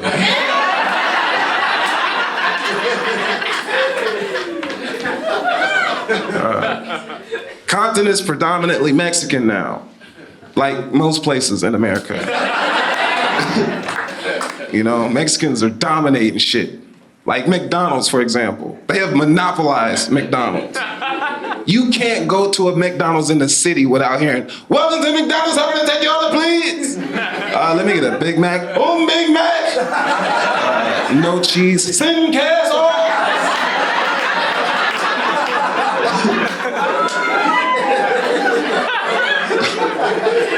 That's the best English you gonna get in there, dog. The cashier is the one who speaks the best English. Look, go to a McDonald's. The further into the restaurant you look, the less English they speak. You can't talk to the nigga on the fries. He's not even supposed to be in the country.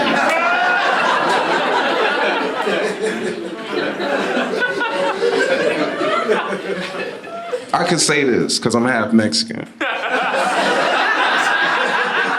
I'm not, but let's pretend. I did have a Mexican family though, right? Again, blacks and Mexicans in Compton, right? Here's how I met my Mexican brother. I was 5 years old.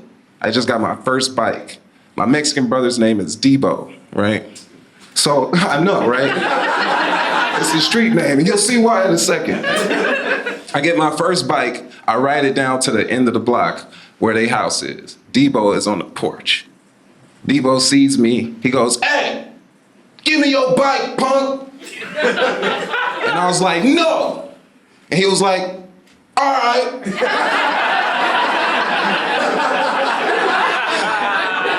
And then we became best friends. You know, it was an attempted robbery that ended in brotherhood. And I got to spend a lot of time with them, man. I learned how resilient Mexican people are because they spent the night at my house. I spent the night at their house for years. Years I would go over their house. I ain't seen these niggas drink water one time.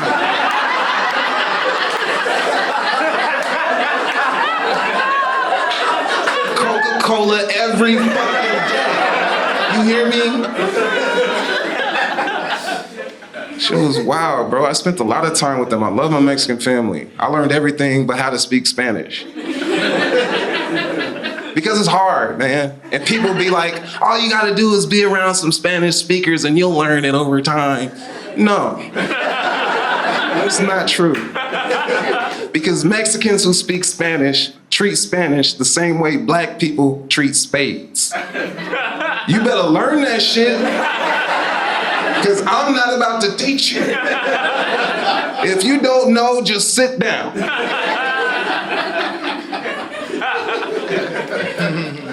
One time, his older brother's named Gerardo, right? One time, Gerardo got mad at me. He confronted me. He was like, "Hey, fool, you've been around us for a long time. You don't know how to say baño?" It's like, nah, this motherfucker be asking for tacos and enchiladas. And Debo was like, chill. And then he switched to Spanish, because, you know, that's what they do when they say the shit they really want to say. He was like, nah, fuck that. Lo único que este güey sabe decir es quiere comer. Nada más.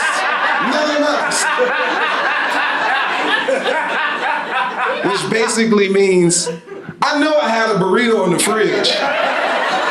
And I think this nigga took it. I'm paraphrasing, but I love my Mexican family, man. Nothing beats your God-given family, right? My immediate family was one of the ones, you know. And I was the youngest of 4 boys, so By the time my mom had me, she was tired of niggas. Both of my brothers went to Compton High, and then they went to jail. So naturally, she didn't want me to go to Compton High. She drove me to a high school 30 minutes away from Compton, in a white neighborhood. Now, what she didn't realize is, a lot of people had the same idea.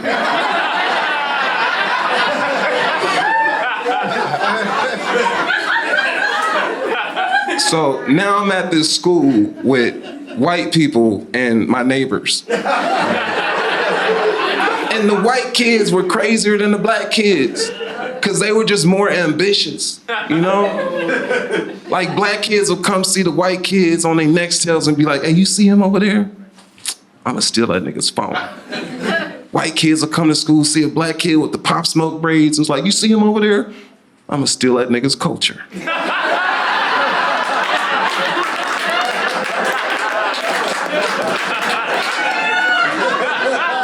If you didn't laugh at that, I get it.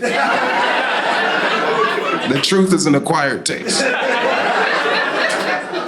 They were overprotective of me, man. My brother was one of these people because he was a felon, he was in and out of prison, he stole cars, he sold drugs. So naturally, he didn't want me to sell drugs unless they was his.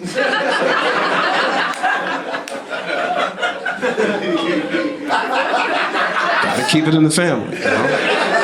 He hated my friends growing up. He didn't like any of my friends. Whenever he saw me around my friends, he would stop his car in the middle of the street, get out, and be like, you can't be hanging with them, because you're gonna end up dead or in jail.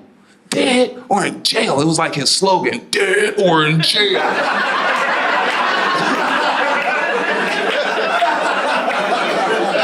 It was crazy to me, because the first time I went to jail, I was with my brother.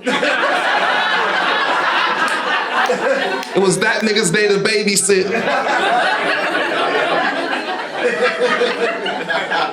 He took me to this house where him and 10 of his friends were harboring a stolen vehicle, right? What they didn't realize is that the car had LoJack on it. So while they inside parlaying and celebrating, police surround the house. They catch wind of it, and this was the first time I got to see 10 friends forget they were friends instantly. Niggas start jumping out the window, somebody jumped through the door, another nigga tried to jump through the wall like Bugs Bunny. The wall nigga got caught. He thought it was a game.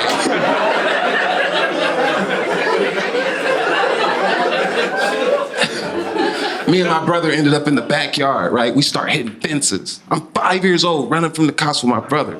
We hop over one fence, then another fence, then up the third fence, you heard this woman go, oh my God, what are you doing? And then you just heard, shut up, bitch. And then my brother popped me because I was too young to curse, right?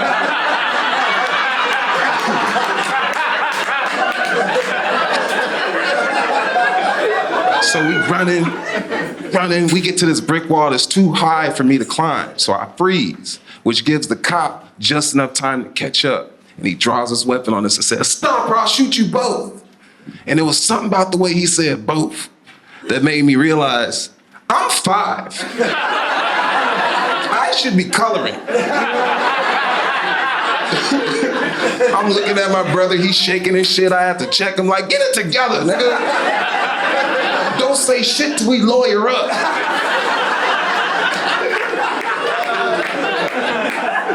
I had a few stripes at that point, you know, I stole some Huffies with Debo.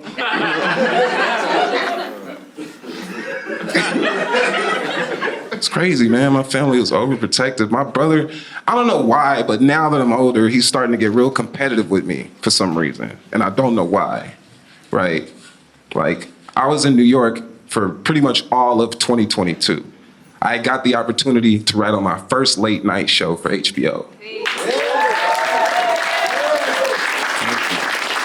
It was dope. Until they asked me to write the first episode. They wanted it to be about the economics of baseball. I was like, if y'all want me to quit,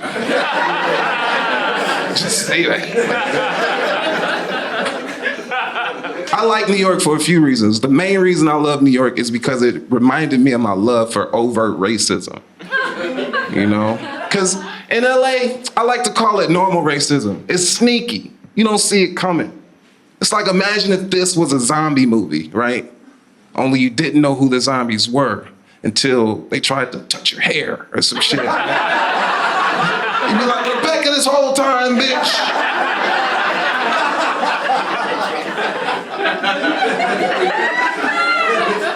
In New York, it's overt. It's like morning breath. You get it instantly, right? It's all stairs in New York. So one day I ordered an Uber, and the Uber was 8 minutes away. So I run downstairs to wait for the Uber. The driver literally pulls up to me, looks me in the eyes, cancels the ride, drives off. I was pissed, because he could have did that before he even came. He saw my profile picture. I was mad because he made me wait 8 minutes for racism to arrive. But anyway, while I was in New York, right, I missed my mom's birthday for the first time. So from New York, I sent her a card and an edible arrangement, right? And out of nowhere, I get a text from my brother that reads, "You sneaky piece of shit." Right. I responded like, "What are you talking about?" He said, "Why didn't you put on the card that it was from all of us?" And I said, "'Cause it wasn't."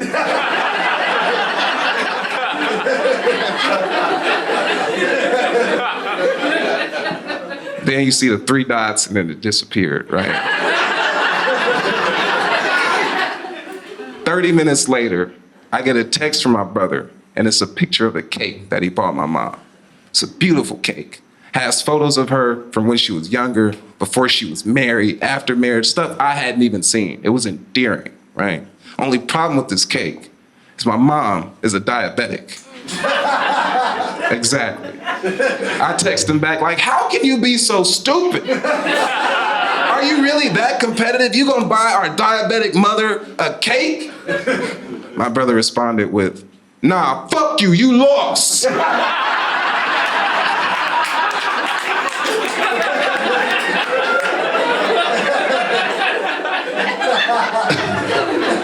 It's a true story. And I responded with, "No, we're both about to lose our mom. You idiot." Super competitive, man. My brother has what I like to call hood logic. You know, sound logic that sounds stupid, right? My brother smokes weed. So before he smokes a blunt, he'll take his jacket off, smoke the whole blunt, put his jacket back on, and be like, "Can you smell it? Can you smell it?" I'm like, "Yes, nigga." Just because you whispering don't mean you not loud. It's hood logic, right? Sound logic that sounds stupid. I was young. One time I didn't know how to talk to girls. So I asked my brother for advice. And he looks at me and he goes, "Listen, you can't treat a queen like a hoe because she won't allow it. And you can't treat a hoe like a queen because she won't appreciate it."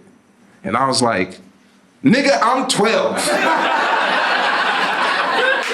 This note says, do you like me, yes or no? Do I give it to the bitch or not? What is this riddle?"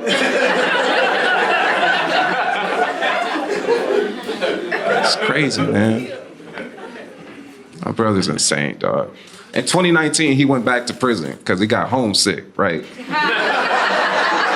We all got one in the family. And in that moment, I decided to give up my Hollywood apartment. I was living in Hollywood, pursuing my dreams at the time. And once I heard the news, I said, I'm giving that up and I'm moving back to Compton so that he has a house to return to when he gets out, right? And people were like, "Why would you do that? You going back to Compton?" I'm like, "It's my hometown. What's the worst that can happen, right?" 6 months later, I get shot at by my neighbor. And I only call him my neighbor because I no longer feel comfortable calling him my friend from high school. I got shot at over pussy I didn't even get, right? And this all took place early. So for context, right? My friend, right, lived in the back house. I lived in the front house. Front house is a full house. The back house is about as big as this fucking stage, right? But he had 2 cars, which screamed financial responsibility. So one day he was at work, and at 6 a.m., This guy comes over and keys his second car while it's in the driveway. My friend sees this on the Ring camera at work, leaves work to come home. He gets home by 7 a.m. to assess the damage. By 8 a.m., I get up, because that's when I usually get up. My morning routine consists of yoga, smoothies, and meditation, like most niggas from Compton.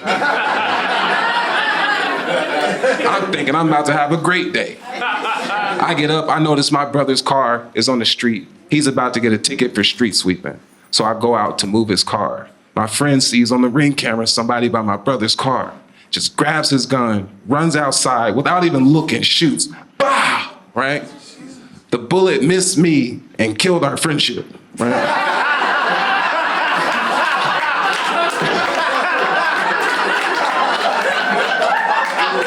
I was like, unfollow, right? And then I confront him. I was in shock. I was like, how the fuck could you shoot at me? What is wrong with you? And he goes, my bad. Turns around, walks back into the house. And I was frustrated. I was furious. I was like, this ain't where this is about to end. So I get my gun and I call another friend to bring his gun, because 2 guns is better than 1. We go to the back house. I knock on the door. Hey, bro, you gotta move. He immediately goes, you right.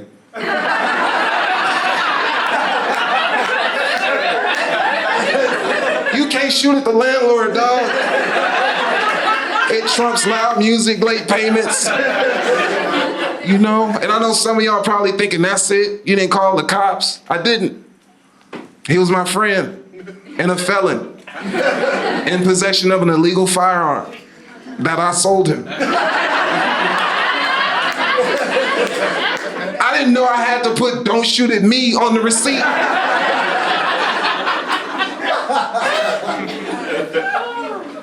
I have a crazy family, bro. And you would think my brothers are probably the craziest in my family, but it's not. It's my sister, you know? Because she almost killed a dude, her husband.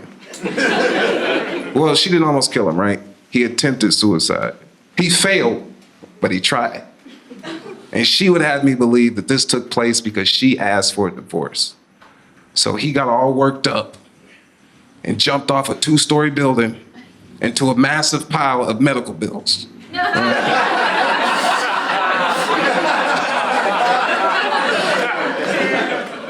I don't think that's what happened, right? Because at the time that this happened, they were arguing. And my sister can argue. What I think he tried to do was end the argument in a very extreme way. But you can't do that, fellas. You're not gonna end the argument with your girl, especially your wife. So what did she do? Go to the hospital. To do what? End the argument. This man broke his leg, his arm. He had a cut around his chin. She still went to the hospital, sat right next to his bed while he was hanging off of dear beeps. And she says, look at your dumb ass. You can't take a little criticism, can you? Huh? Here you go, always saying you're gonna do something you never do. And then she got mad. It's like, divorce me. She grabbed his arm, the nigga woke up.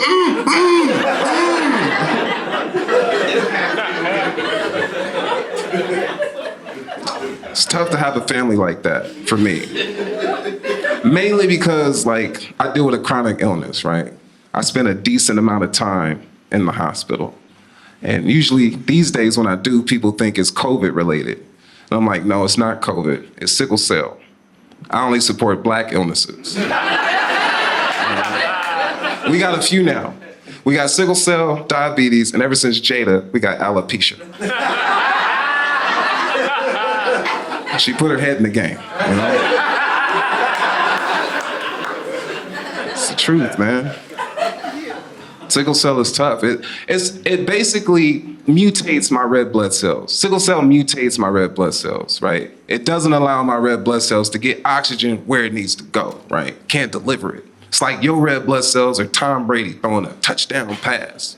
My red blood cells are pissed off UPS driver throwing your iPhone at the door. So it results in a bunch of stupid symptoms. Like, I'm anemic. which means I get cold very easily. That's why I'm wearing a sweater right now. You know how hard it is to be a man who gets cold easily? You know how hard it is to get bitches with goosebumps? Every time I go out on a date with a girl, my arms start breaking out. She look at me like, oh, are you catching feelings? And I'm like, no, bitch, I'm catching pneumonia. You know? It's a tough illness to have, dog. Every time I give a girl my coat, I'm risking my fucking life. And if I don't do it, I hear stuff like, chivalry is dead. Chivalry is dead. Fuck chivalry. I'm shivering.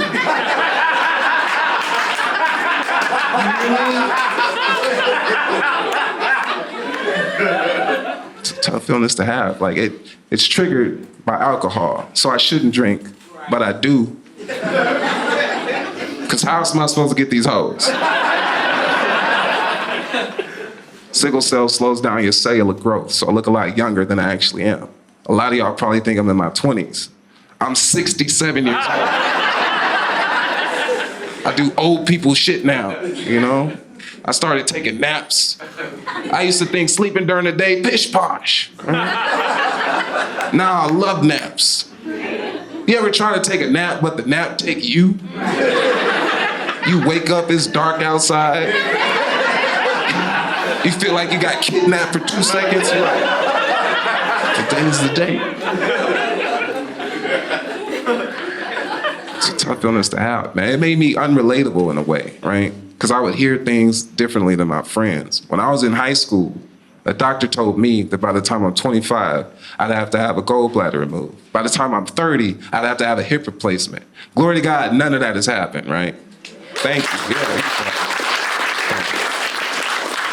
it just made it harder for me to relate to people. Kids at school would be like, Jay Snow, come on, let's play kickball. I'd be like, I can't. Why? I gotta save my hip, nigga. I got 10 years worth of good kicks left. You think I'm gonna waste them having fun? I got fucking to do. Trying to have kids, nigga. It's a tough illness to have, man. I get strange mail with sickle cell, you know? I got a letter in the mail from my doctor one time that said I'm at risk of having a non-functioning spleen. And I was pissed because I'm like, I just saw my doctor. He could have told me in person or texted me or sent me a letter, right? But it made me kind of sad, so I took a picture of it and I sent it to my mom. And she responded with, aha, no 10 kids for you. Love you, Mom. Exactly. I was just as confused, right? So I FaceTimed her, but I don't call it FaceTime because she never holds the phone right. So I chin-timed her, right? I chin-timed her and was like, why would you laugh at me after I just told you I had a non-functioning spleen? She said, spleen? I thought you said sperm. And look, I know this is kind of heavy, right? But understand something. I'm living my dream right now, you know?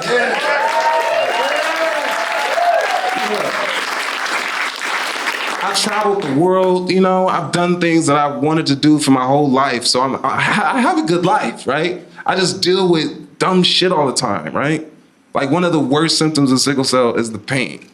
And you know what? These days, the FDA released this thing called curative therapies for sickle cell, right? And everybody's DMing it to me, texting it to me. Have you heard?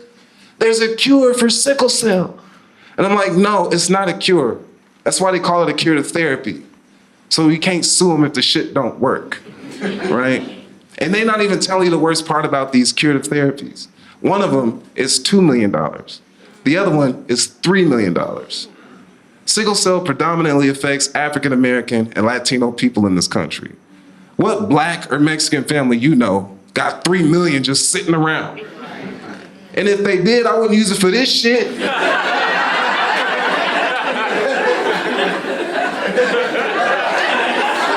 Hell no. The best that these pharmaceutical companies could do with these curative therapies is incentivize them, right? Just pay Black and Latino families $3 million to kill the nigga with sickle cell. I know that's extreme, but it'll cure a few things, right? One, it'll eradicate this illness. 2, it'll give Black and Latino families a fair chance at generational wealth.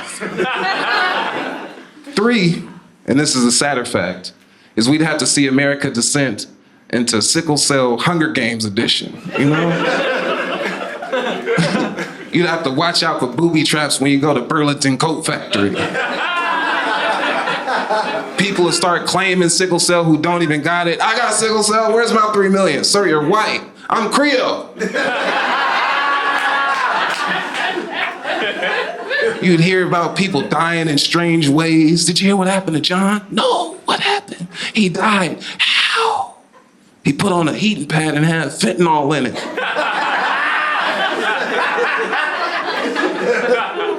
It's a strange thing, man. Life is funny, dog.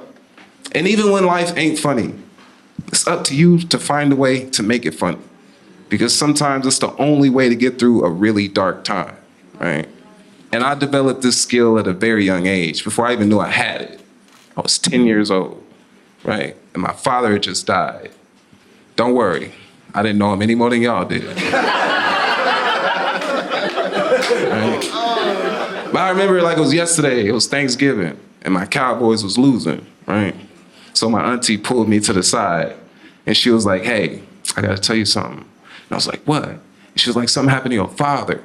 And I was like, who? And she was like, stop being a smart ass, right? She was like, your dad got in with the wrong crowd. You know, he started taking some hard drugs. Him and 2 of his friends broke into a warehouse after hours. While he was inside, this alarm got tripped and the gate started to close. They tried to make a run for it. 1 person got out, 2nd person got out, the 3rd person was your dad. And he got pinned by the gate, suffocated, passed. Right. My 10-year-old brain couldn't even process this. The first thing I did was just blurt out, there's no way he got into heaven.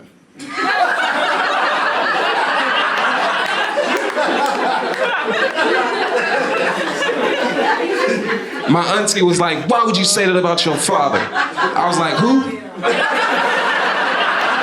She was like, stop being a smart ass. Right? She was like, why would you say your father wouldn't get into heaven? And I was like, auntie, because if he can't get past the gates on earth,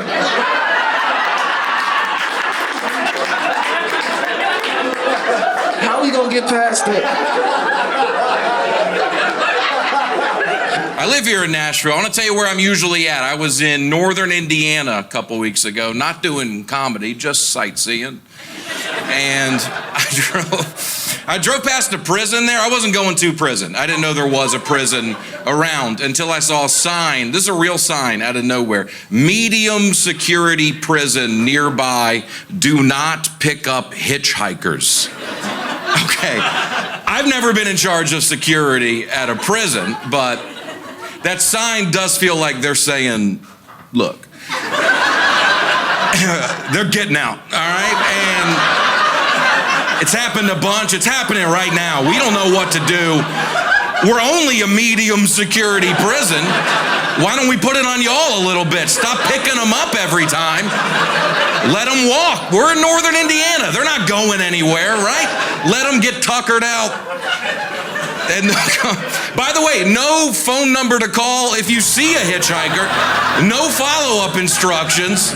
They're just like, stay vigilant, because they are happen to be. I never know what to wear on stage. I overthink it a lot. I was looking at my closet. I have 2 sections in my closet. I have the clothes that kind of fit, and then I have the clothes that, you know, one day might. And you know, if I wake up and everything's different, I'll be good to go. I just leave them in there for hope. I have all these shirts that I really like that don't button the way I'd like them to, so I never wear them. I said to my wife, I told her that, and she goes, you know, you don't have to button the shirt. So it's been a good year. I mean, I doubled my wardrobe immediately. I didn't know you were allowed to do this. This is crazy. If I find out you don't have to zip up pants, it's over, dude. I'll never buy clothes again. I've been married 3 years now, and I love being married. When I'm on the road, I see men talk to women in the wild, and it's crazy. I was checking in at a hotel Woman behind the counter, very pretty. And the guy in front of me is being a creep. I'm watching him. I'm 20 feet behind him, but I can hear it go down, right? He's checking in, and the woman goes, do you have any preference of what floor you stay on? And I swear to y'all, this guy leans forward. He goes, what floor are you staying on? She goes, I'm not. I work here. I don't stay at the hotel that I work. Do you think I'm a guest just chipping in down here in the lobby? Is that honestly how you think we staff this La Quinta? You think you gotta be the lifeguard tomorrow? I don't stay at the hotel that employs me, you moron. So he walks away, tail between his legs, rightfully so. Now I'm up next, right? I saw the whole thing go down. So I was like, okay, I'll bond with her over what a creep the last dude was. So I'm checking in, and she says, how many room keys do you want? 1 or 2? So I go, how many room keys do you want? And she did not get the reference at all, dude. I looked way worse than the first guy, if I'm being honest. The look on her face, she's like, they just keep coming in today. I mean, is there a creep convention in town? What's happening here? I feel good though, man. I'd been sick for a while. I came down with something. I was sick for like 2 weeks. I had to go to urgent care here in Nashville. I don't know if y'all been doing urgent care. Go check it out. It's fun. I like it in there. It's better than a real doctor. I think there's no ego at an urgent care. That's what's fun, you know? Nobody in an urgent care is like, this is where I thought my life would be. And I like that. That's actually a good feeling. You go to a doctor's office, they talk down to you, right? Diplomas on the wall. They're like, I went to school. I know everything. Urgent care is like, do you have $40? Let's figure this out together. We don't know any more than you know? Let's put our heads in a room and let's tackle this sinus infection as a team. And that's fun. There's camaraderie in an urgent care, you know? I don't know if anybody's qualified, and that's a rush. That's a fun way to spend a day. You know how you fill out all your info in the lobby on like a clipboard, and then they take you to another room and act like you never did that? So the nurse comes in, we're face to face, she's asking me questions. She goes, what are you in for? I said, my nose is clogged. She said, you been taking anything? I said, just Sudafed. And she goes, oh, can you spell that for me? I was like, Sudafed? I maybe could. I would like you to take a stab at it though, right? Feels like something you should know. I know y'all share a lease with a T-Mobile store, but this feels like day one stuff, honestly. Look, I've been taking ibuprofen as well, so maybe I sounded that one out. You can write that down phonetically. I'm being mean, but they hooked me up. They gave me a steroid shot. I don't know if you've had a steroid shot. They are awesome. I don't know what's in them. It works so quick. I don't know why they've been hiding these. They should do a lot more steroid shots. That should be the first thing they throw at you when you walk in, you know? Just go around the waiting room, just give everybody a steroid shot and be like, we'll see who needs to be here in 5 minutes. Most of y'all be feeling better than you've ever felt in your life. They got me. I felt good right away. I had some other medicine I had to get. I don't even know what. I had to go to the pharmacy to get it. They didn't have it at urgent care. I had to go to the pharmacy, another place, across town. I know that's how it works, but I don't know why we're all okay with it. You know, there's plenty of room. Just keep it there. Why do I gotta go off campus to get the medicine? You know, no other industry in America works like that. Can you imagine you go to Jiffy Lube and they're like, you need an oil change. We don't have any oil here, but if you take this piece of paper to Walgreens, they'll get you oil in about an hour, you know? You'll see it immediately, but it'll be an hour before they turn around and hand it to you. You ever see your bag over their shoulder? You're like, can I just reach out and grab that real quick? It's gonna be an hour, so. I was in there a while. She goes, it's gonna be about an hour. Feel free to walk around our store. I was like, really? Are you sure? Thank you. You ever walk around a pharmacy indefinitely? There's weird stuff in there. There's aisles none of us go to because they're not on the way to anything fun. Go check them out. There's cool. I bought a knee brace. I didn't know you were allowed to get a knee brace off the rack. $29. It's pretty good. I don't need a knee brace right now, but y'all see me. It's coming. I want to have a starter when that day comes, right? Breathe Right strips, I was trying those out. Big advocate of those. You know a Breathe Right strip? It's a little sticker that you put on your nose and it just, even if you're breathing good, you could be breathing a little better. You ever throw on a Breathe Right strip just to power through the last few bites of a meal? Y'all know what I'm talking about? Just open things up. Some of y'all have never breathed, I can tell. You don't even know what I'm talking about. You're living life at 60% nose. You could get to 63. I wear them all the time. Only at home, though. That's a home thing, isn't it? Some things are home things. I thought that would sound more profound than it did, but I saw a friend from high school at the grocery store. I hadn't seen him in 15 years. We caught up, good conversation. I get back to my car. I adjust the rear view mirror. I see myself. I had 2 Breathe Right strips on my nose that I had forgotten about. He didn't bring it up a single time. He did ask how I was doing a lot. You sure you're all right? I'm doing great, actually. Just 2 Breathe Right strips crisscrossed on my nose. Which I do recommend. If you're doing a double up, you want to crisscross to maximize the... Could be these health trends. I can't keep up. I have friends taking cold showers now. Anybody here do that? You take cold showers? Yeah, I don't know. They have hot water. They choose to go cold. My buddy's very into it. He goes, you know what it is, dude? It's a mental thing.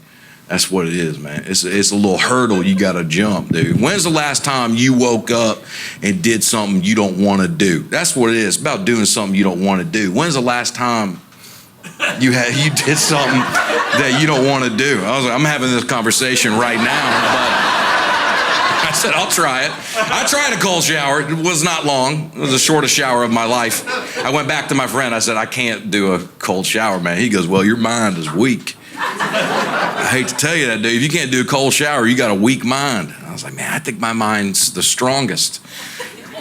Because I can't convince it we need to do this, right?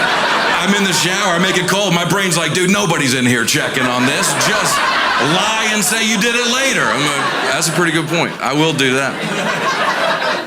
So I'm not doing cold shower. I do take care of myself. I try. I've been trying. I eat a lot of Tums. Tums are very good. I don't know if you've had Tums lately. They've gotten, last 10 years have been special. It's borderline top 5 candy in the country right now. I give it out on Halloween. It's gotten so good.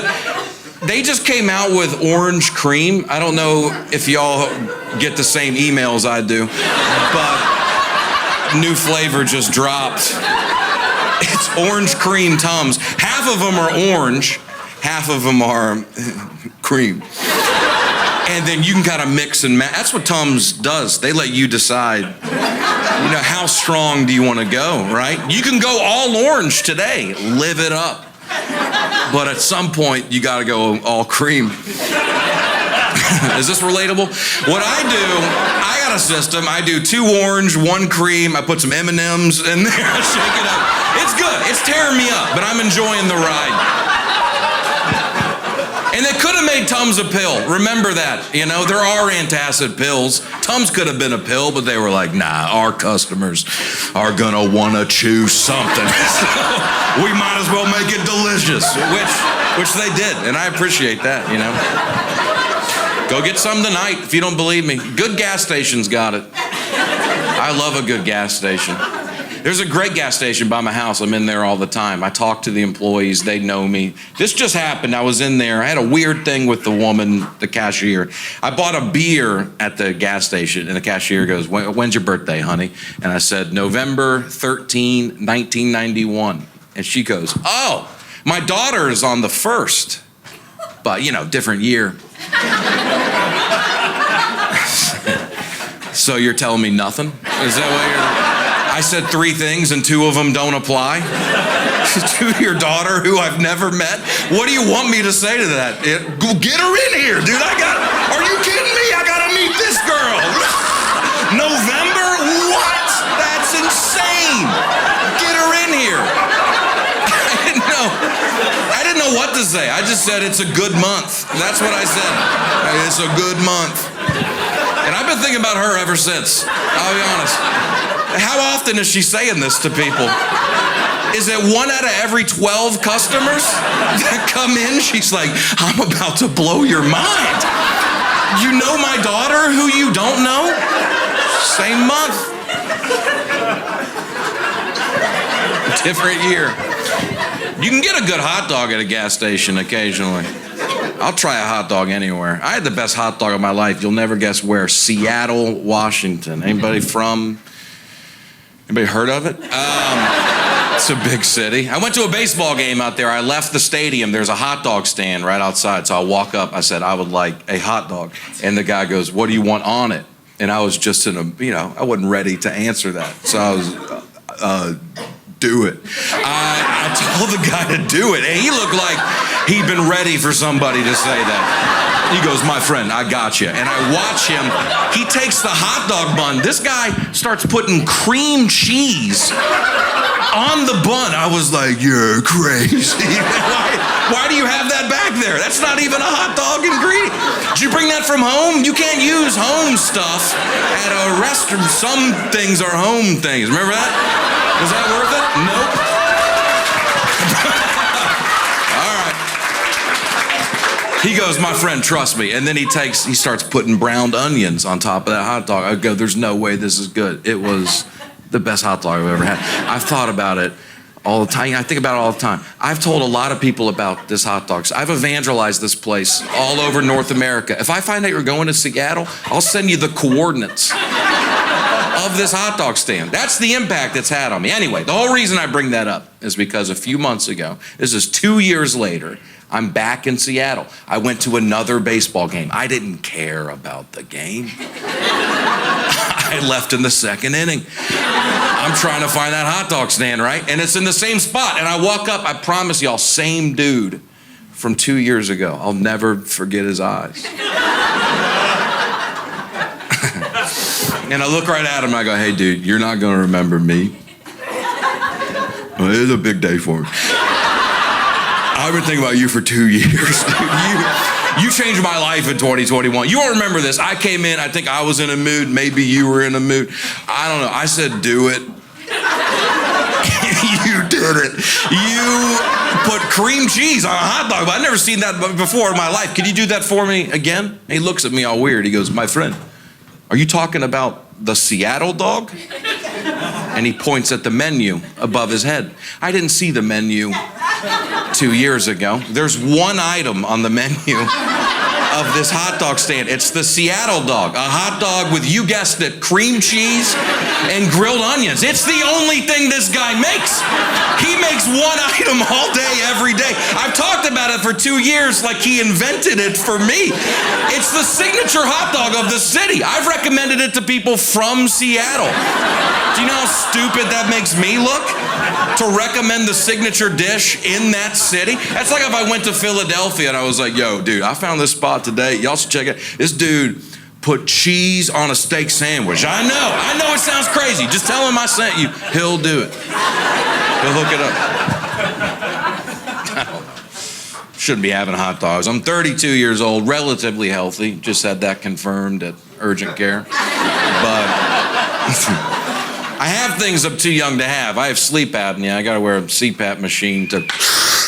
Thanks. We gotta stick together out here, man. I clocked you when you walked in. I'll say that. I knew I had some kinfolk out here. These people don't get it, man. We gotta plug into a wall to sleep. Think about that. We need electricity to dream. There's stuff you can't do, right? My buddy invited me camping. He's like, you want to come on a camping trip? I was like, do you want to carry a car battery through the woods? Because I need an outlet. When I got diagnosed, I had to go to a sleep doctor. He told me, Aaron, don't worry. Sleep apnea is not always weight related. Oh, neat. Is it weight related for me? For sure. But yeah, I'm just saying, I thought you'd find it cool. Not everybody earned it. I'm not embarrassed. I don't care. I'm 32. I'm married. I'm not trying to impress y'all. I'm trying to breathe. I don't even know if it's my fault. They say head size is an indicator. If you have a big head, you probably have sleep apnea. So, yeah, y'all don't have to look around right now, but at some point tonight, peek around your table. You know, I walked in the sleep doctor's office. I got a big head. He sees me. He goes, bingo. I was like, dude, my head is big. Here's how big my head is. If I like to wear a hat. I like to wear a baseball hat. There's only one brand of hat that fits my head. It's a New Era 5950 snapback hat. Y'all know a snapback hat? Snaps in the back.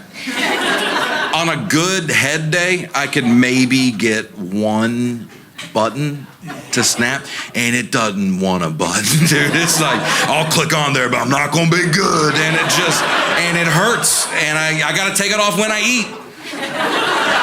Because if I get chewing too hard, you ever see a big dude walking around, his hat's just blown out in the back?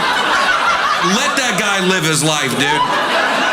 He feels the wind blowing on his neck. He knows what's happening. But I gotta get it together. The big reason is any day now, my wife and I are gonna have our first baby, which is very exciting. Any day now. It's a girl. We found out it's a girl. We saw an ultrasound today, actually. It's pretty crazy. That kid's coming in. It's starting to show up. I know that sounds stupid, but the first ultrasound is pretty weak. I think they do it too early. I lied and said I saw it. I didn't want to be the only one in the room that couldn't see, you know. The whole room's oohing and on. I'm like, all right, call her up. You know? The nurse goes, she's waving at you. She's waving. Is this one of those 3D where you have to back up and then it shows up? Finally, I go, oh man, she's gorgeous. And then I was driving home. I said to my wife, I got to level with you. I didn't see a thing on that screen. She goes, me either. I was like, okay, cool. Glad we printed it out. Just sent a blob to the family. Here it is. It's coming in now, though, man. She's got toes. It's pretty crazy. We're moving right now. That's the big project. We're moving to a bigger house. We got a realtor to sell our old house. She told us we got to get our house livable. Yeah, I've lived there for years. She's like, we got to get it to where a person would want to be in here. I get it, but God, that hurts. I'm not going to miss our neighbors. I've never talked to the neighbors. Is that weird? Y'all hang out with your neighbors a lot? They close their blinds pretty quick. And I respect that, you know. My wife wants me to meet him, so she's at work. This is a few weeks ago. I'm taking out the trash. The guy next door to me, I assume he lives there too. He's taking out his trash. So I was like, there he is. So I go, hey, what's up, man? He goes, how about it? So we met. It's one of the better conversations I've ever had in my life. So my wife gets home, and I said, I met the neighbor today. And she goes, oh my God, what's his name? I don't know. But I love him. She goes, what does he do? Takes his trash out on time. I know that. She goes, did he buy the house or is he renting it? I go, how do you think this conversation went? I don't know his name or his occupation. How insane would it be if I did know that? How do you think I meet people in the world every day? What's going on, man? How are you? You got a mortgage? Let's get right into it, you know? I'm trying to fix the house. I can't do anything around the house. I can't do it. I don't even know the words to talk to a guy who can fix the house. I had a plumbing issue in my basement. My wall was bleeding. That's how I said it. I couldn't think of the word leak. I was in my basement for an hour going, it's bleeding hard out here. We need a tourniquet. I don't know any words. So I call a plumber. He goes, I'll be out there in a jiff. Now, I'm not trashing plumbers, but y'all know what a jiff means. 19 hours. Which is fine. A lot of stuff to plumb. I'm not mad at him, right? But by the time this guy gets to my house, it had been so long, the leak had stopped. I don't know what happened. I didn't do anything. It just, scabbed up.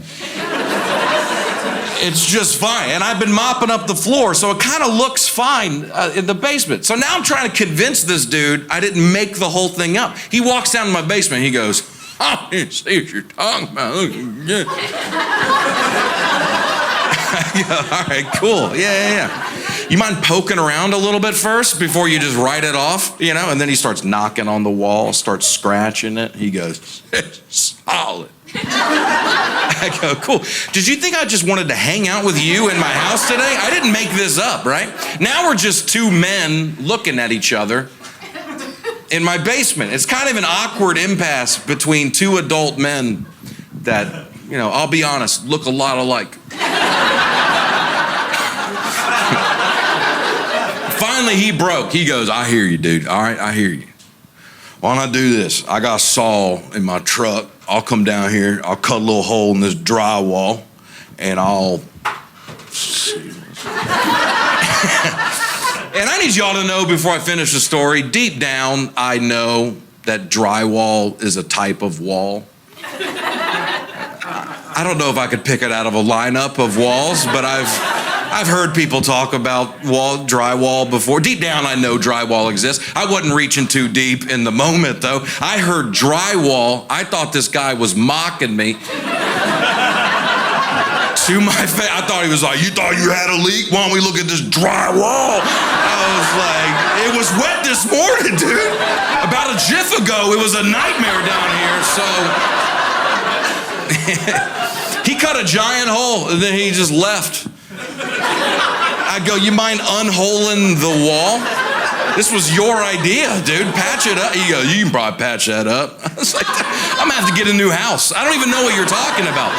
Patch it up with what? I got walls laying around. What are you talking about? I don't even know conceptually what you're asking me to..." I go get a wall. Cool. Home Depot, one wall, please. Again, some good tape. The big project now, this has been like a 2-year saga, is I have a shed, and I don't do a lot of shed stuff, so these raccoons kind of took it over. And they're just in there, and I got to get rid of them. I don't want to kill them, you know. I want them to die. So don't be fooled by a raccoon. I can tell a few of y'all are. I know they're cute, and they have little fun hands. And you see them and you go, "Oh, they're robbing me," but they bite. And they have rabies, all of them. They're actually, this is serious. They are the second leading cause of rabies in the world. That's not true, but it feels right. I don't like these raccoons. Cute and dangerous, weird combo to me. They're like the opposite of a possum. You ever watch a possum? Possum does good work, dude. It eats snakes, it eats ticks, it can't carry rabies, but, you know, we're all adults, let's agree. It's the ugliest thing you've ever seen. It's backwards from a raccoon. I would never say God made a mistake, but, you know, I'm gonna ask him about it. I don't know what happened that day. I want them gone, so I called a friend who knows about this stuff, right? I said, "How do I get rid of these raccoons?" He goes, "You try and do it the easy way or the hard way?" And I was like, "Boy, I don't know. Maybe easy just for giggles?" He goes, "All right, all you gotta do is put a little wolf urine out there." Let's see. I don't know if y'all can guess this about me by now. I don't have a lot of wolf urine laying around the house. I didn't hunt growing up. I didn't know that was a commodity. I'm like, wolf urine? You telling me to hunt down I'm terrified of raccoons, buddy. You want me to pin down a wolf and get its urine from it? He goes, "No, dude, just buy some." I was like, "Oh, yeah, we're going to different stores." I've been shopping my whole life. I've never bumped into some wolf urine in the checkout line. "Where do you get that at?" He goes, "I got a guy." Well, I'm gonna pass on your guy, you know. I've never bought wolf urine before. I don't know if I want to buy unregulated, just hand-jarred, artisanal wolf urine from a stranger. And then I don't know what to do. How do I deploy it? You want me to just walk around my house like a priest?